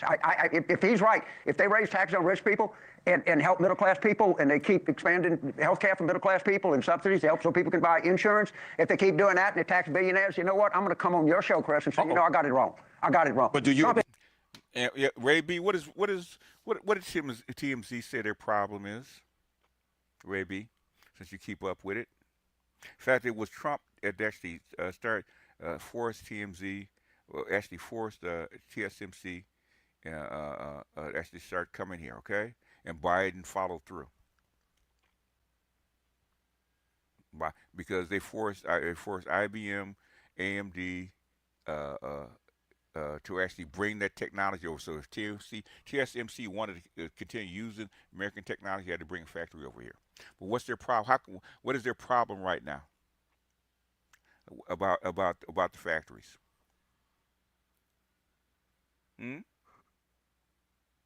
No.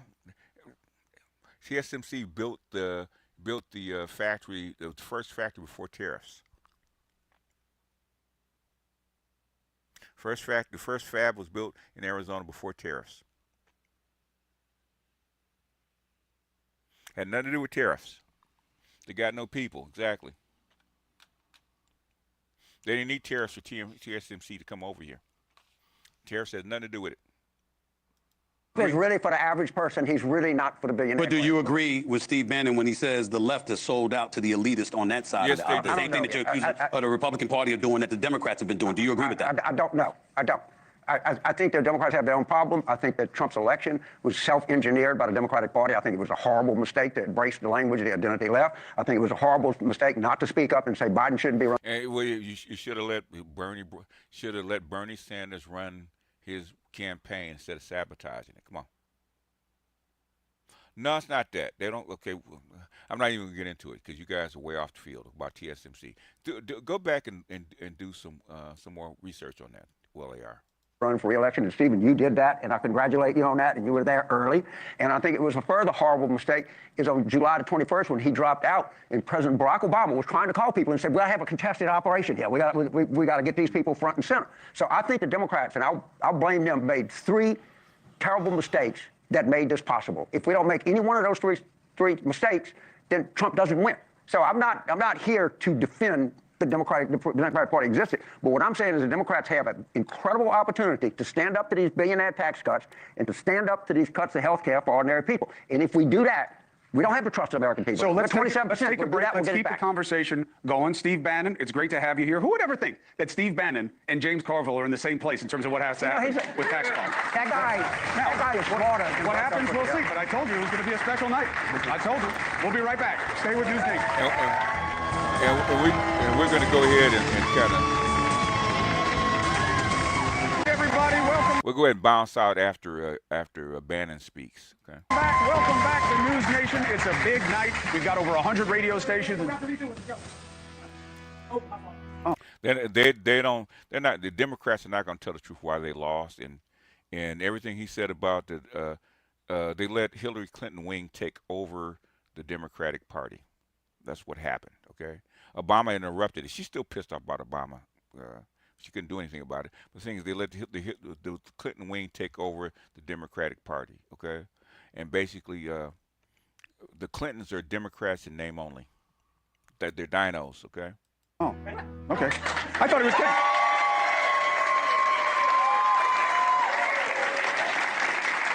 Remember the movie Anchorman?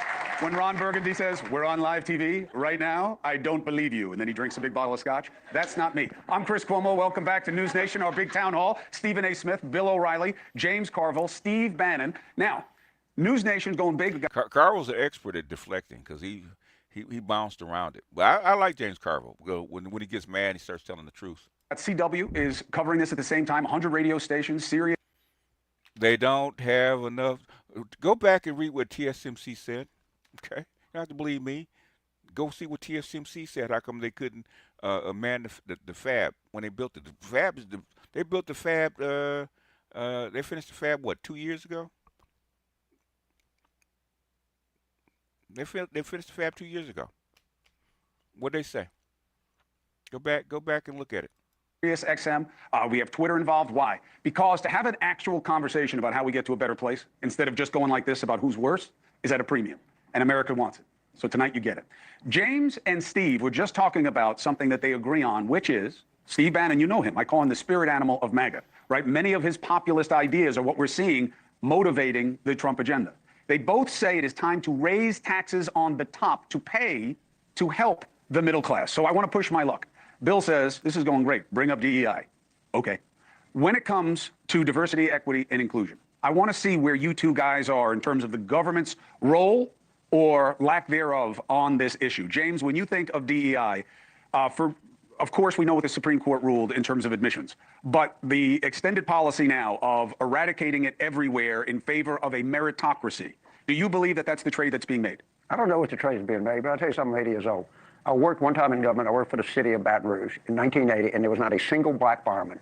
So you're going to say, gee, let's just let everybody go and get the more meritorious person, and then we'll hire one every year, and by 1990, we might have 10 black firemen. Or do you say, you know what, we're going to go out and adjust for this?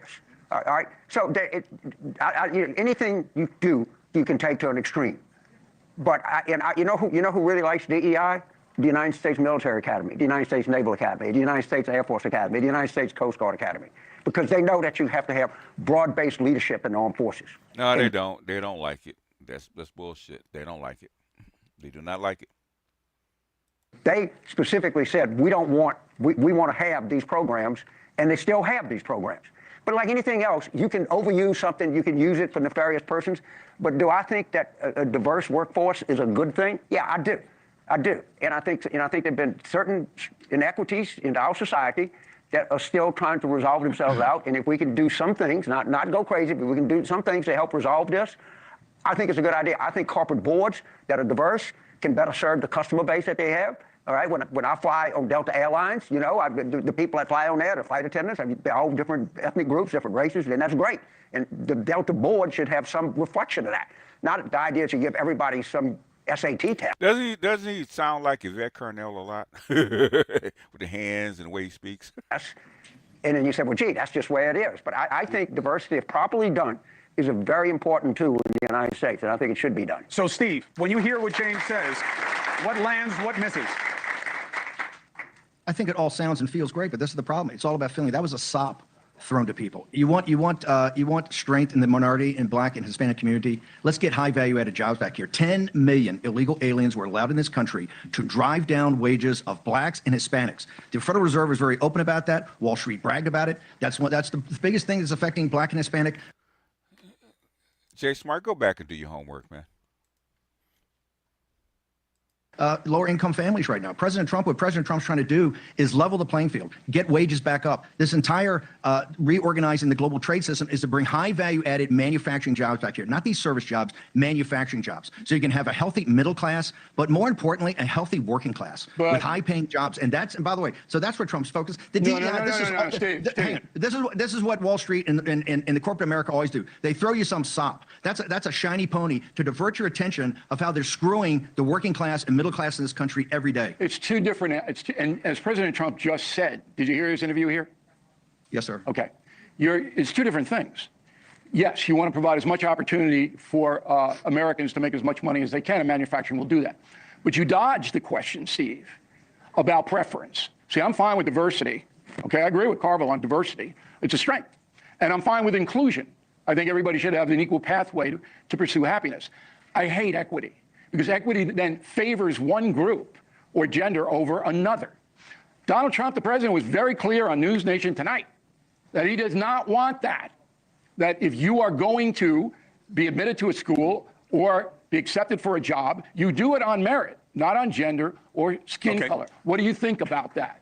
Are you for that? I agree with him. I agree with him 100%. All right, Stephen. 100%. 100%. And he saw also, but hang on, he also went out of his ways to make sure the historic black. And that's where they try to frame it, okay? But that's not the actuality. Who does DEI favor? Willie R. Huh? Who's the favor? Who's the favor? Willie R. You should know, but you've been here long enough to know who DEI favors, okay? Colleges and universities were well financed and has sound financial footing, right? So people get opportunities and get access to college. If they can't get to these other colleges, they get colleges. Some of those are some of the greatest. Well, if the agents run the Ivy Leagues, okay, then that means that white people and black people have to step up their game and qualify, okay? They have to step up their game. That means they have to study as hard. They have to compete. So, and at this point, if you're going to keep up with the rest of the world, you're going to have to compete. That's why he got rid of it. And don't help. Y'all helping him, man. I want Willie R. to actually come up with the answer, okay? Hampton Institute in my home state of Virginia is one of the finest colleges in the country, right? President Trump has gone out of his way to do that. President Trump is somebody for every American. It's about being an American citizen, and he's fighting for that every day. Steve Bannon, Stephen A. Smith here. Good to see you again. Thank you again for coming on my show a few weeks ago. Okay. You bring up DEI, and you talk about it on merit. And one of the things that you and I debated back, we went back and forth about it. I said, first of all, my definition of DEI is didn't earn it. Let me put that out there. Secondly, what I'm pointing to. They didn't pose that's the way he answered the question. That's not the way the question was posed, okay? They didn't pose the question that way. That's the way he answered the question, okay?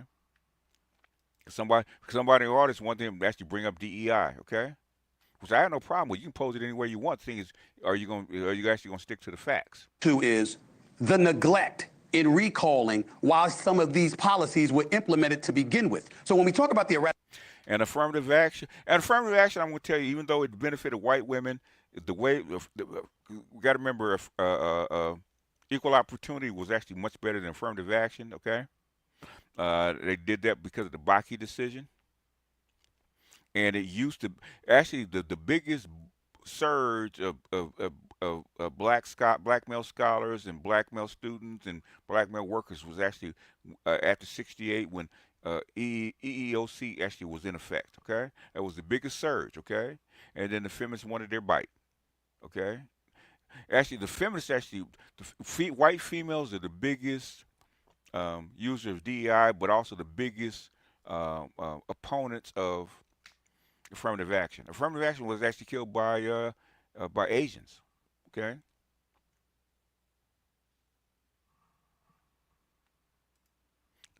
The Bakke decision, I think it's BAKKI. Is it I or E? Can't remember. I was actually I was actually a freshman in college when the Bakke decision came down. Yeah, BAKKE. Yeah, Bakke. Eradication of quote-unquote DEI initiatives.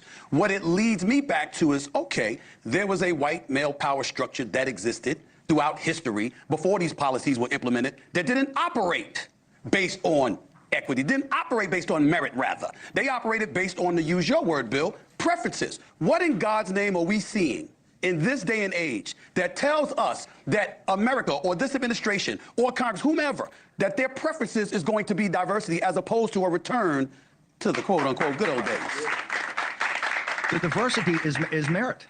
No, but you get exposed. That's a journalist point of view. The journalism, if you have a company that's not going to hire any minorities, then every reporter in that town should be standing outside that company going, hey, what the deuce are these people doing? But what everybody has to understand is you don't correct historical wrongs by creating modern wrongs. You don't do that.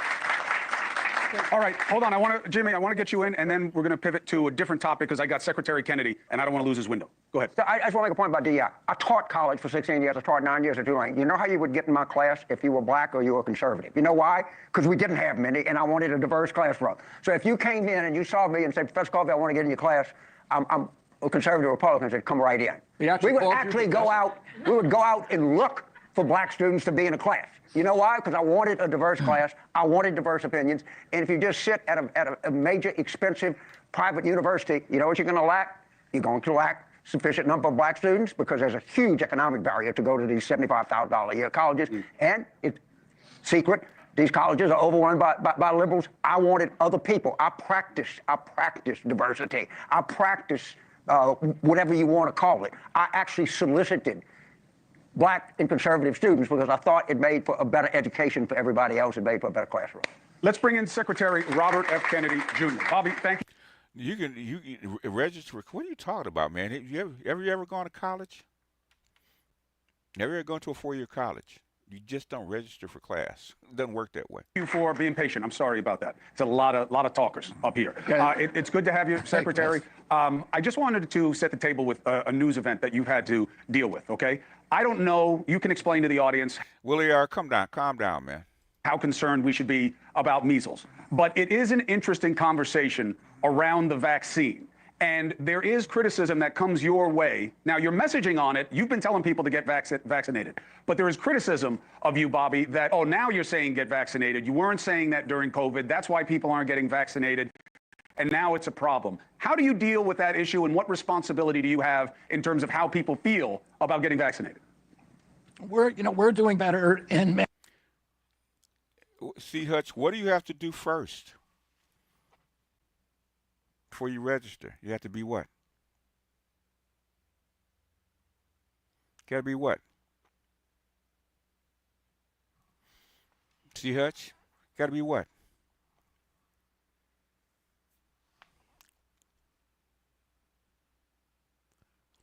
Willie R., calm your ass down. I'm gonna tell you. I'm gonna tell you.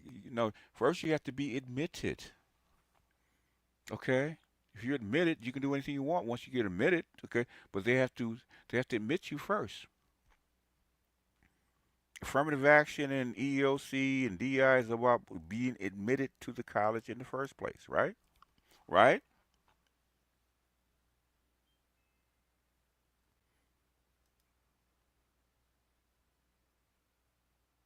Now he said he actually taught in class and he actually went out and sought to recruit people to actually register for his class, okay? Because he wanted a diverse group, okay? Had nothing to do with what they were talking about, okay?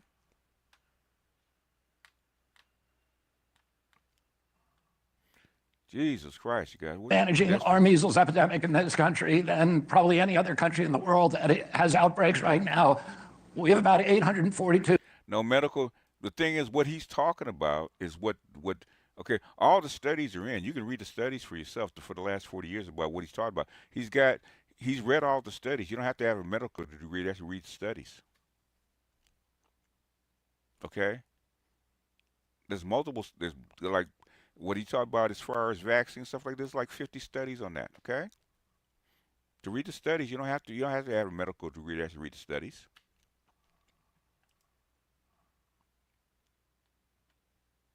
Continuing.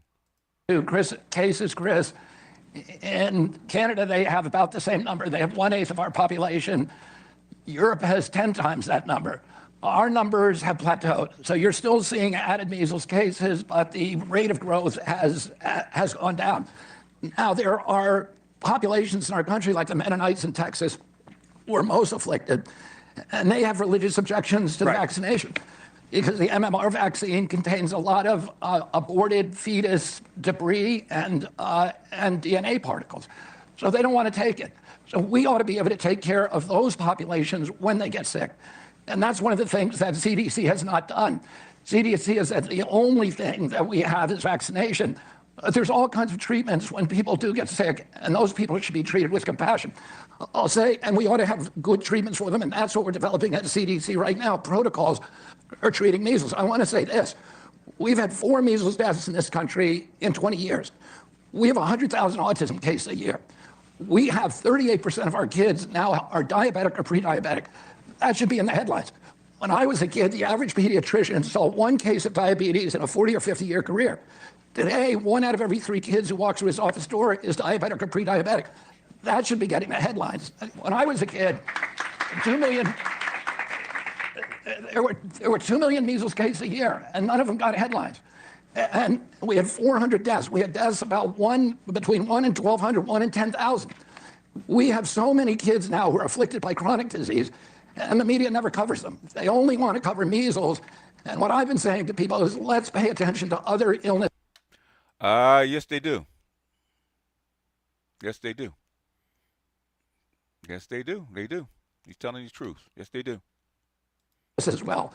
And the illnesses that are really, really damaging our country, that are existential for our country. We now spend almost $1 trillion a year on diabetes and metabolic disorder. By 2035, we're going to be spending $1 million a year on autism. Autism in 1970 was 1 in 10,000 Americans. Today, it's 1 in 31. In California, it's 1 in every 20 kids, 1 in every 12.5 boys. This is what the media ought to be focusing on, and it's not. And because of that, we don't have the solutions and we don't have the cures. Mr. Secretary, Stephen A. Smith here. Thank you for coming on the show. HHS reduced your employee status from 82,000 to 62,000 employees, if I remember correctly. Cut about $1.8 billion. But nevertheless, you got a lot of American citizens wondering how on earth are you going to ensure that we're going to become a healthier society with over 20,000 less employees to look over things and purview things to some degree. What do you say to that? Well, I would say during the Biden administration, my agency grew by 38%, and Americans got sicker. So it's not throwing money at it or hiring people that is solving the problem. We have so much redundancy in our agency. We have 100 communications departments. We have 40 IT departments. We have 40 procurement departments. What we did is we're streamlining the agency and we're recalibrating its trajectory so that people there are narrowly focused on one issue, which is how do we end the chronic disease epidemic. When my uncle was president, 3% of Americans had chronic disease. Today, it's 60%. It's costing us $1.6 trillion a year. About 95% of our healthcare budget is going to chronic disease. When my uncle was president, we spent zero on chronic disease. 74% of our kids cannot qualify for military service. So this is an existential threat to our national security. It's an existential threat to our economy. And we have to narrowly focus on that. And that's what the new HHS is doing. That was an excellent answer. Big Mo, go. The best place to go, and this goes back 30 years, go to GaryNo.com and pull up measles and the MMR vaccine, okay? Go pull it up. They produce studies every year about the MMR vaccine that's been known for 30 years, okay? It's not new. And it's not that it's a vaccine, okay? It's what they put in it. In fact, I had my ex. She used to. They put Thermosol and something else in it. Okay, where she would actually break out because the Thermosol and the mercury that's in the vaccine will make her break out. There's a lot of stuff that's in that vaccine that shouldn't be there, and basically they use it to actually preserve the vaccine instead of making it a different way. But go back and look at it. There's tons of studies, man. Just all you got, Google's your friend, okay? Hell, you even got AI, okay? Just put in problems with the say, quote unquote vaccine of your choice. All that shit will come up. This is old news. That's That was an excellent answer. I mean, let me tell you, you talk about a disease you were able to cure. That's right. Reuters also said that Kamala Harris would win by a landslide and that Russia would get its hat handed to him by the Ukrainians. I'll go further. Most political appointees are pinheads, all right? In my 50 years experience in journalism. They don't care about improving things. They care about their job title, their prestige, their expense account. But Stephen A.'s question was right on the mark. And I go, ooh, that's a good question. You had an answer that everybody could understand. And that's what more people should do. And you know me, Kennedy, I wouldn't kiss your butt at all. I'm telling you the truth. You never have. All right, Bobby, on that note, I'm going to let you get back to work. Thank you very much. You're always welcome here. All right, we'll close it out there. Okay, I wanted Kennedy. It does contain Thermosol, man. Get the fuck out of here, okay? It does. It does contain Thermosol, okay? Unless they recently removed it, Thermosol was in all the vaccines. That was actually causing problems. Okay, there's a lot of shit in that vaccine. Okay, Mercury, there's a whole bunch of shit, man. There's tons of studies on that shit, man. Go look at it. This is all old news. It's all old news, man. About a thermosol in vaccines. Okay. Now the thing is, is that for her, she had to actually go and have um, she had to pay more money and have to have a vaccine that was specially made for it without that crap in. They can actually not put it in there.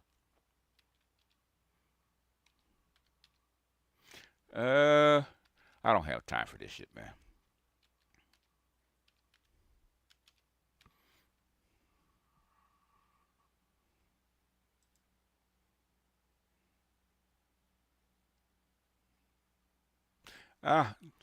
Ah, right there. Okay, let me show it right there. Hold on.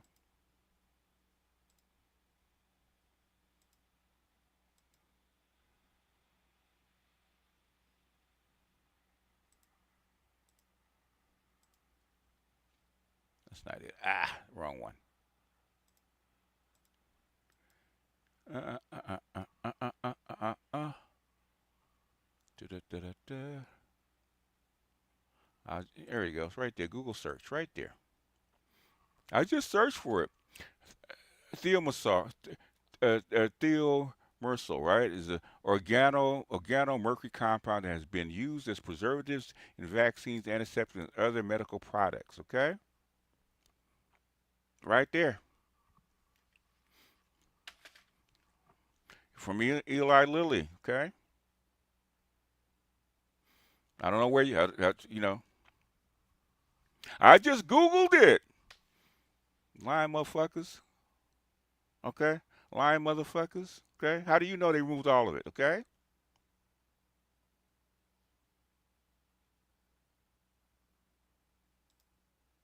$20.25.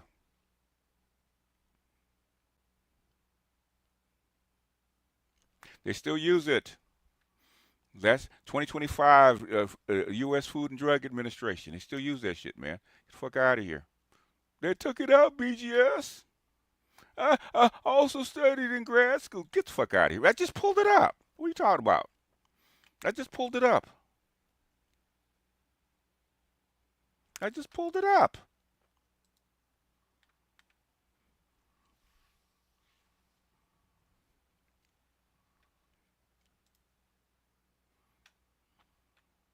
Amongst other things that they put in that shit.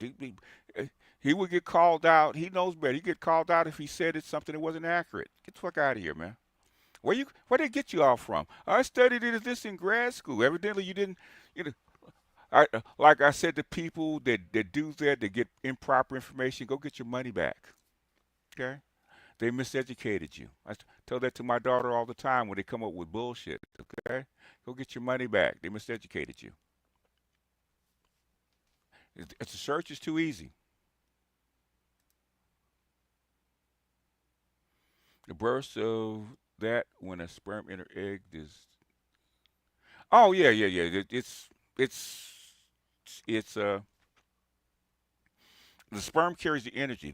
Basically the egg is inert. Okay, so when the sperm's got a ton of energy, that's that's even with its tail. Okay, it carries the energy. The energy of the conception is carried by the sperm head. It's just like a sun exploding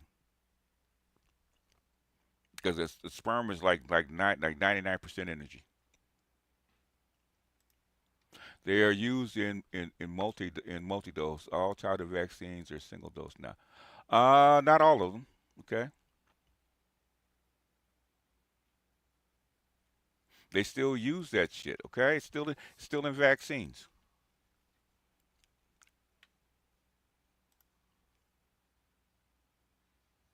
Oh, and mobile sperm will not penetrate an egg. Okay, they've been talking about thimerosal in vaccines forever. They're still there. Well, they don't use it anymore. I just pulled it up.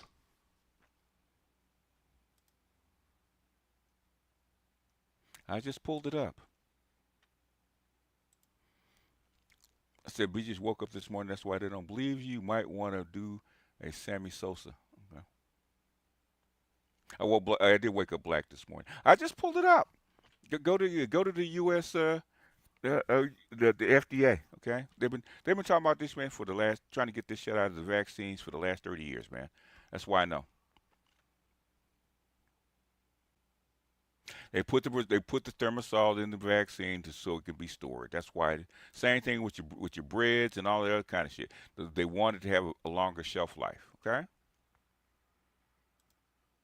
Anyway, let me get out of here, man. You guys, but BTS out of here. Go look the shit up, man. Jesus Christ. Okay.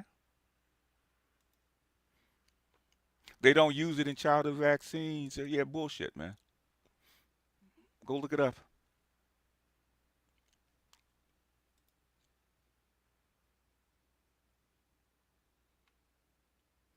In fact, they were saying they've been saying that the MMR vaccines, uh, mumps, measles, and rubella have been associated with autism for the last 30 years. Man, it's not new. Okay, because they have modified it? Yeah, but most people don't even know it. Okay, that's how come. In fact, they started giving babies these fucking man. I can't tell you the problems that the fucking vaccines cause when they give little children, especially little black children, fucking vaccines, man. We always had to take them to the emergency room like a few weeks later, okay? From the shit that they put in them goddamn vaccines, okay? Always, okay? My daughter, all my kids, uh, most of my grandkids. Every time they give these motherfuckers the goddamn vaccines, 2 weeks later they're running a fever. Got to rush them to the goddamn emergency room to bring the fever down. Okay, without fail. So there's shit in here. I'm glad somebody's actually taking, actually taking a look at this shit. I mean, and actually the studies are there. Okay, go look at it. The FDA been hiding shit forever. Okay, go look at it.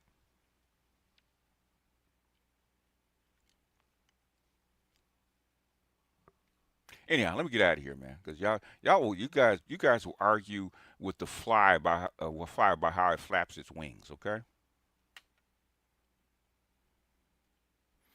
go. Don't just Google it. Go read the studies. Okay, go read the fucking site. I just went to the site. Okay, now you want to specify. Well, it's only childhood vaccines. It's only this. It's only that. And the thing is, you have not checked every vaccine that they give and see what was in every goddamn vaccine. You haven't looked at it, okay? On a regular, one thing I say about pro-blacks, okay, especially the naturopathic pro-blacks, they are death on this stuff. They are death on vaccines and naturopathic medicine. They are death on these studies, man. I hear about this shit constantly, okay? So much so I got sick of hearing about it. Because they had pro-blacks on one side, had limousine liberals on the other side, guess who the biggest naturopathic people are? Believe it or not, okay, right wing, okay, far right hates that shit. They hate this kind of socialized medicine, as they call it. Okay, your biggest health conventions are with racist far right people. Okay, they're the main ones. Okay, that hate the FDA. Main ones. Okay.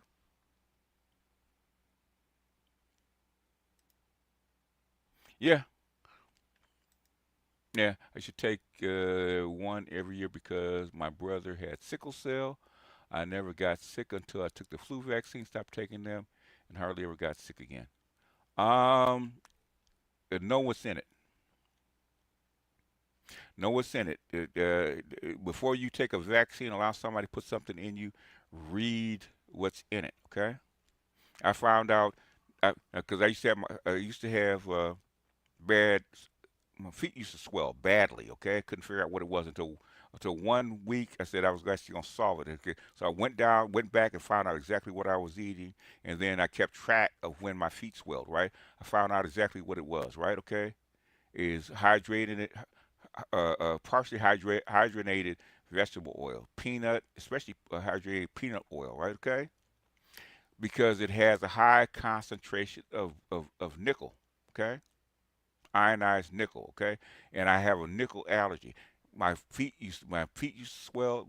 I used to get gout from that. Once I found that out and got the EDTA that should take the nickel out of my system, haven't had problems since, okay? You have to know what's in your food, know what's in your vaccines, know what's in your fucking medicine, okay?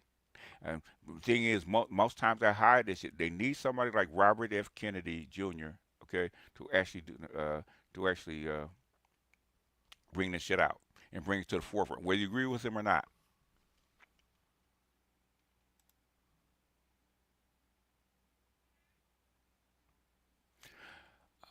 Okay. All right, Big Mo.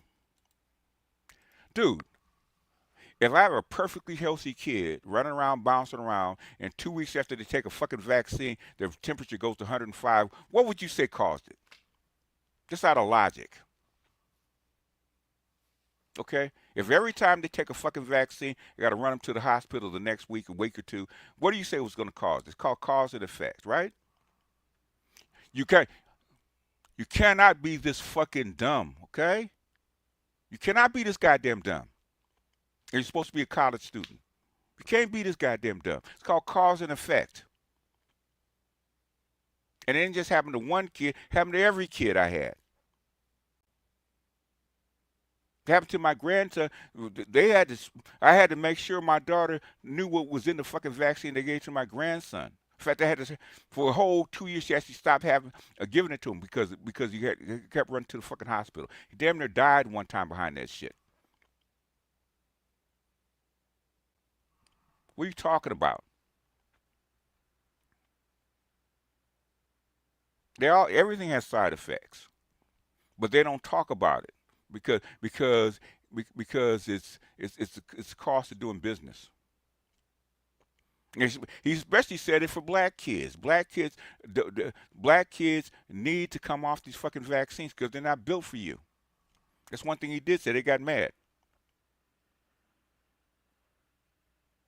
No shit, Sherlock.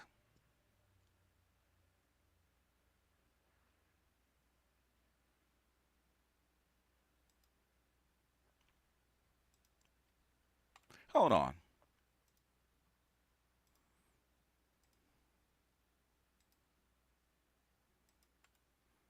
I was going to go to school to be a fucking chemist, man. It's called an experiment. It's called cause and fucking effect, okay? It doesn't take a genius to figure it out.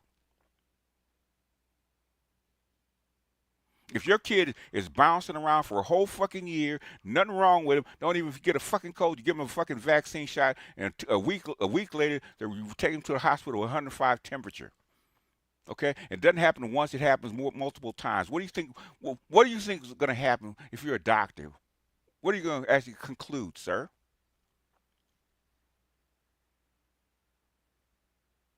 Huh? Huh, smart ass? What you going to actually going to conclude? What would you say? If you were my fucking doctor and you said that shit, it could be something else. When we saw 3 times the same shit happen, I'd fire you, okay? Because you're a dumbass.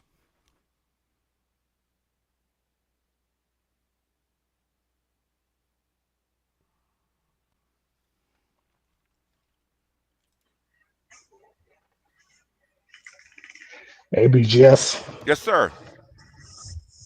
Yeah, I mean, I'm not saying this with regards to, I'm not trying to be contrarian, but I'm just saying that out you're of not trying. out Wait, of hold on a second. You're not trying to be contrarian, really? I mean, look, I just took my son to get his vaccines yesterday or 2 days ago. So yeah, he Uh-huh. had a fever because Yes. his body's adjusting to the vaccine, right? Yes. Because it Uh-huh. is an antigen, right? Yes. But you know, there's a lot of misinformation out there, Like what? right? So I just looked it up. The CDC website. I looked it up. I recalled, um, I recalled from my schooling that there was mercury that was taken out from the childhood vaccines, and I googled it to confirm it. Some of them, That not all. stuff is removed from the vaccines Some of them. because of the concerns.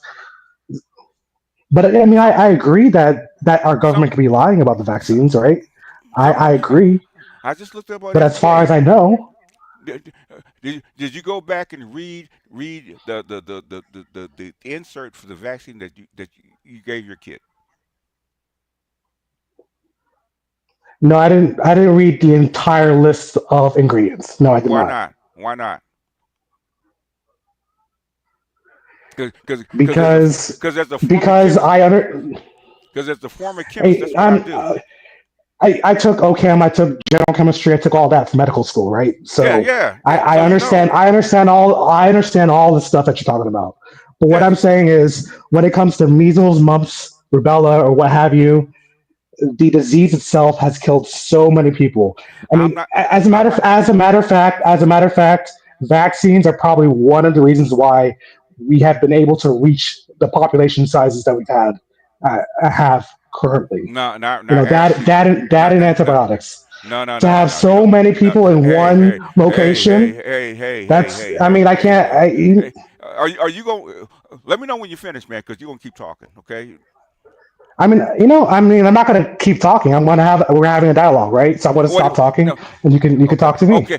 Why do you have so many people? Why are there 8 billion people on the planet now? It has nothing to do with vaccines. Okay. What do you think it is? Was the major cause of disease? Or I mean, death? you have to, Hey, your food and water supply, your food and right? water supply. That food and water supply are one, but okay. Hey. Have you been to a third world country? Yeah, my parents are from Guyana and Trinidad. For Guyana and Trinidad. What's the major cause of death? Okay, the major cause, Cholera. especially, huh? Cholera, right? And what Cholera. else? Yeah, I What's the know. next one? It's called what do they call it? Dysentery, right? Yeah. Has nothing to do with the other diseases. That's the major cause. What's the second reason that most people die? Okay, lack of what? I mean, lack of food, of Lack course. of food. Those are three reasons why you have 8 billion people on the planet. Okay, trust and believe. The biggest Yes, population. Hold on. Okay, your biggest populations on the planet do not have vaccines. Okay. but many of the civilizations that are close packed together, many of them ended because of the illnesses that are No, that transmissible that's amongst each bunk. other. And That's so, bunk. so when it comes to illnesses that are preventable, like measles, which can Okay. cause brain Okay. defects, that that's Is Mexico a fairly large country? Okay. yeah, fairly large country. Yeah. Why you think all of a sudden we have this big this big surge in measles? Why do you think that is? I mean, part of it's unvaccination, right? Not being vaccinated. It's not being vaccinated, but also what? Migrants coming over that haven't been what? Unvaccinated migrants, right? So in other words, they have a large population, right? They got what, almost 200 million people, right? Well, that's because you're breaking the herd immunity without the vaccinations, right? Okay, dude. I mean, I'm just saying, like, if you No, have everyone, I mean, no. if you're vaccinated Okay, against something, your memory B cells that can recognize the that virus he and fight it off. he I didn't mean, say it's not. It, he didn't fucking say vaccines were bad. He just said that it's what they fucking put in it that's extra that's bad. I mean, They've been hold on, I hold on, okay? If you okay, want to talk, okay. I'm not gonna talk over you. oh, you said that. How many times did you say that? I'm not gonna talk over you. And guess what you do? I'm sorry. I'm sorry about that. Sorry, Okay. BGS. Okay. I mean, dude, I've been hearing this shit for fucking 40 years. Okay, I'm sick of it. Okay. And what Robert Kennedy what RFK has been saying for the past year, has been said for the past 35. Have you ever gone to like a naturopathic convention? Okay.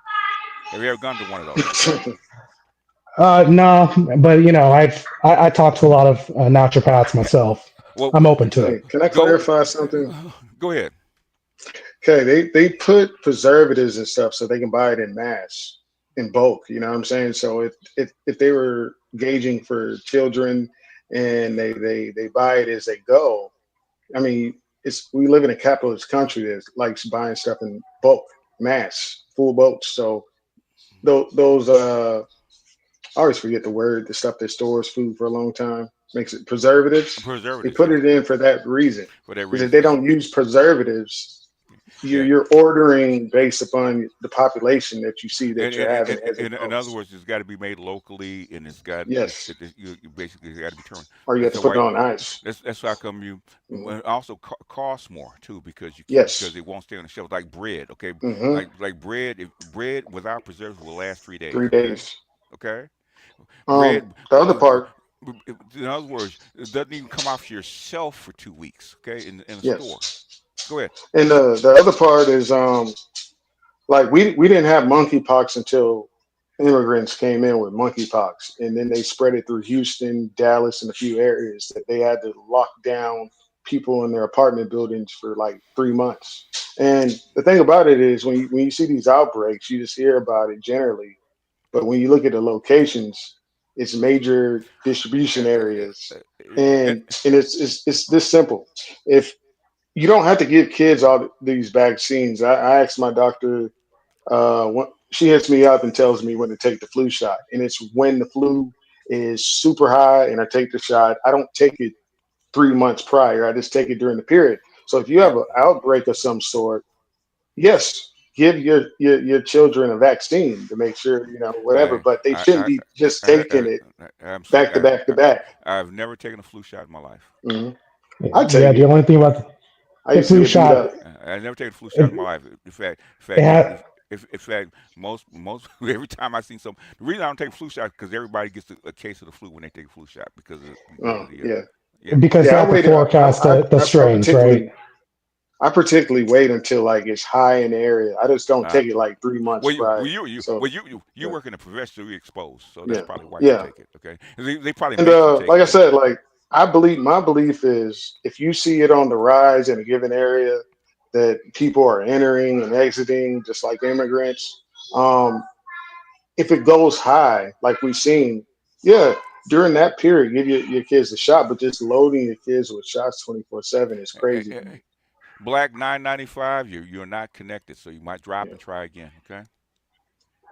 yeah, but Yeah, the thing about the flu shot we'll is that continue it having has to be. preservative. No, what I'm saying is, man, don't Yeah. take my freaking word for it, man. There's like thousands articles on this shit. Go look for your goddamn stuff. What he's saying is 100% accurate. It's not. BGS. Hey, can I finish my goddamn statement? my Okay. my bad, my bad. Jesus fucking finish my state. Finish my thought. You're gonna interrupt me. Finish my thought. No, I agree. I agree that there needs to be more of a oversight with regards to what's being put That's all he in those said. vaccines. That's So I agree. that's all I he said. I, Did he say the vaccine itself was bad? What he said is what they put in it need to have Yes, oversight. That's all he said. I agree. it's the FDA sold out a long time ago. It's Everybody, the they oh God, good God, lord, oh you know what I'm saying? there is a book by Eustace Mullins, man, called Murder by Injection, written like 40 Hmm. years ago. Okay, about the Yeah, FDA and their shenanigans. Okay. yeah. Don't. So in other words, man, that's it's a long story, a long sordid story about the FDA and what they put in this shit. Okay.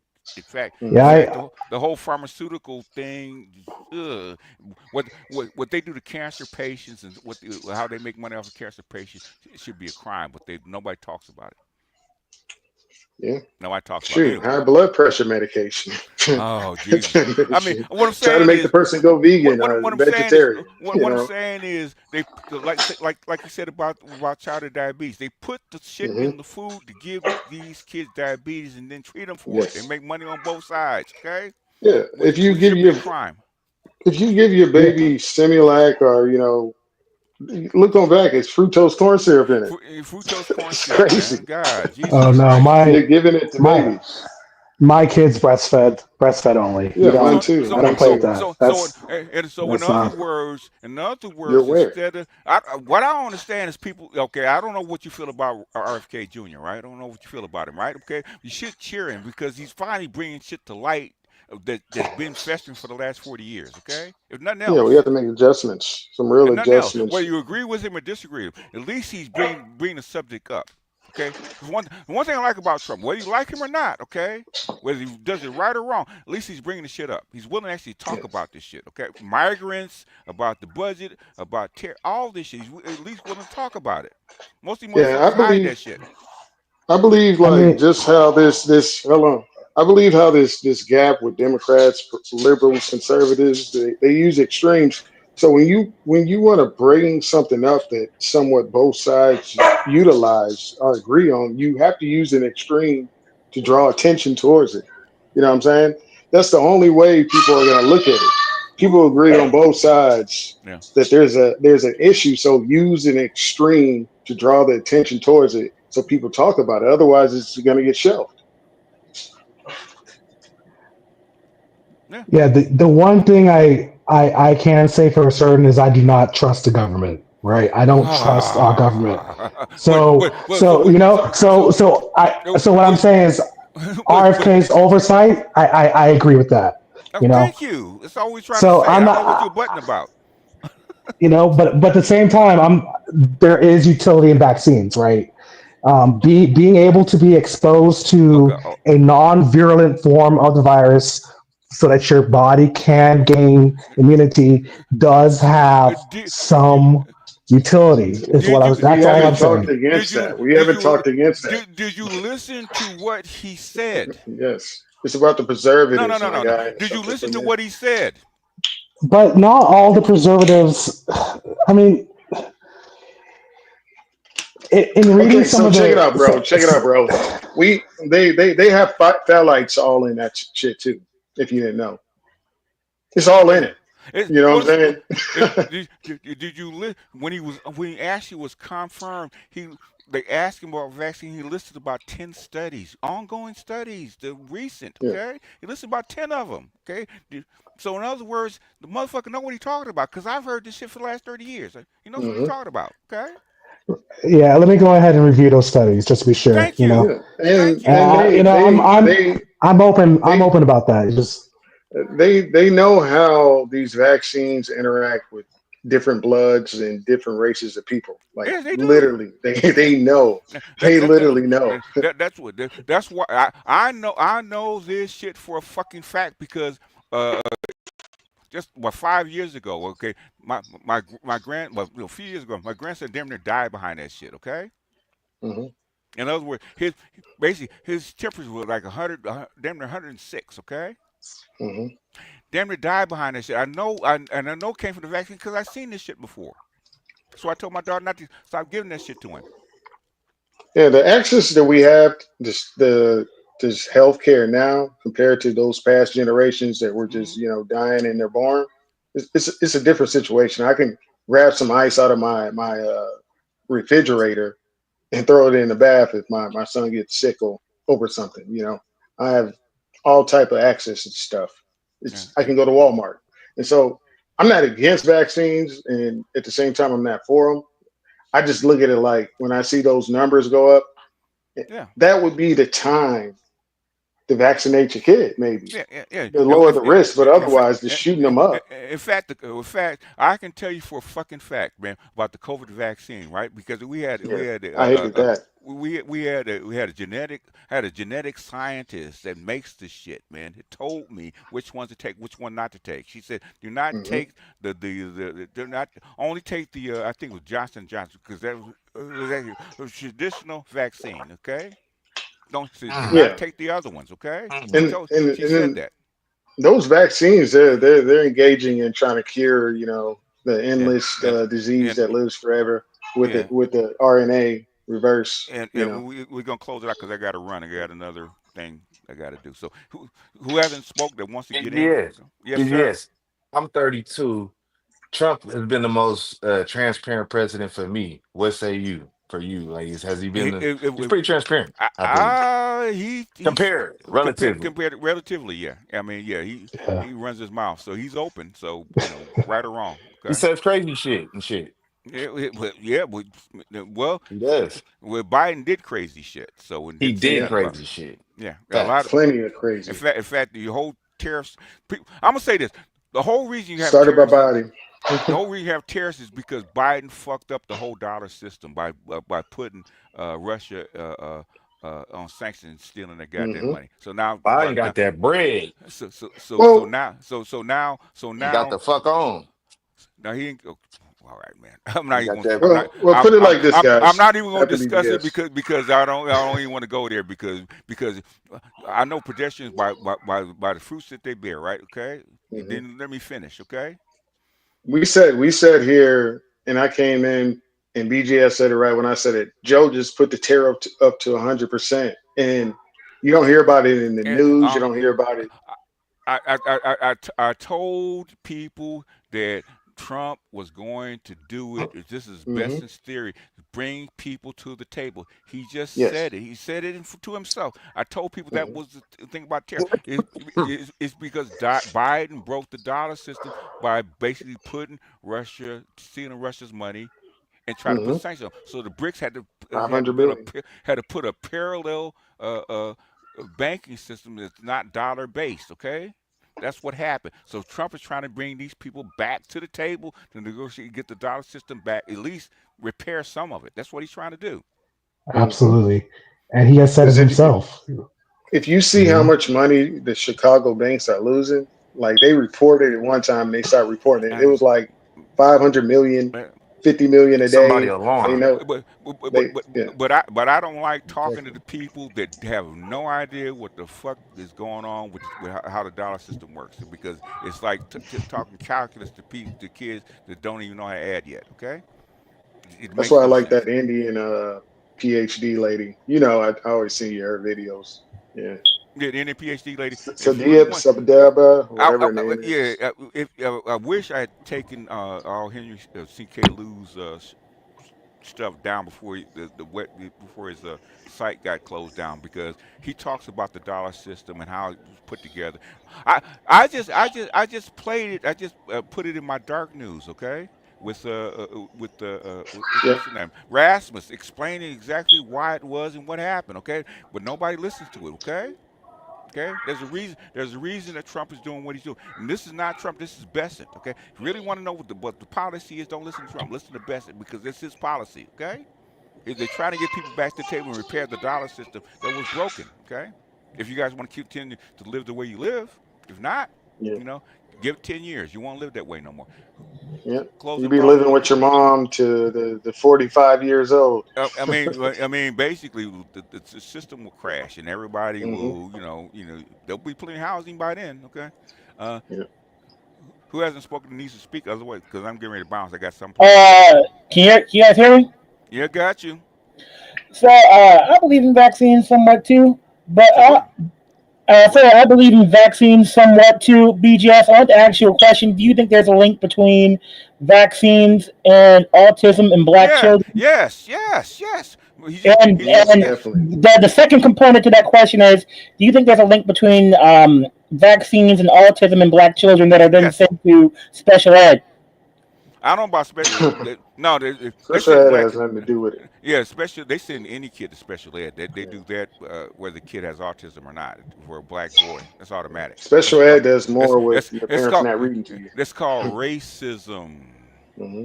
Yeah, they do that anyways. Anyway, a black boy comes in, especially if he has a white female teacher, the first thing you try to do is put him into special education. It's called racism. Yeah, I spoke with the Caribbean accent when I was younger, and they put me in special most ed. black boys. They know most black boys are bored. If the thing is, the teacher tried to put my kid in special ed, put her on Ritalin, right? And so I sat in the classroom and found out the little white. So why don't you put the little white girl talking in his ear for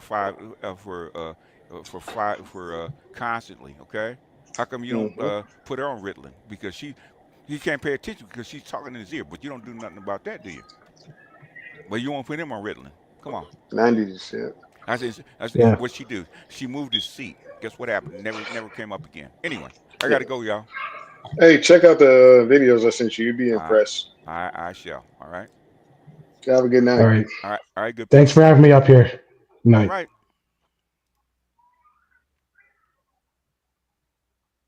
What can I say? Mamba out.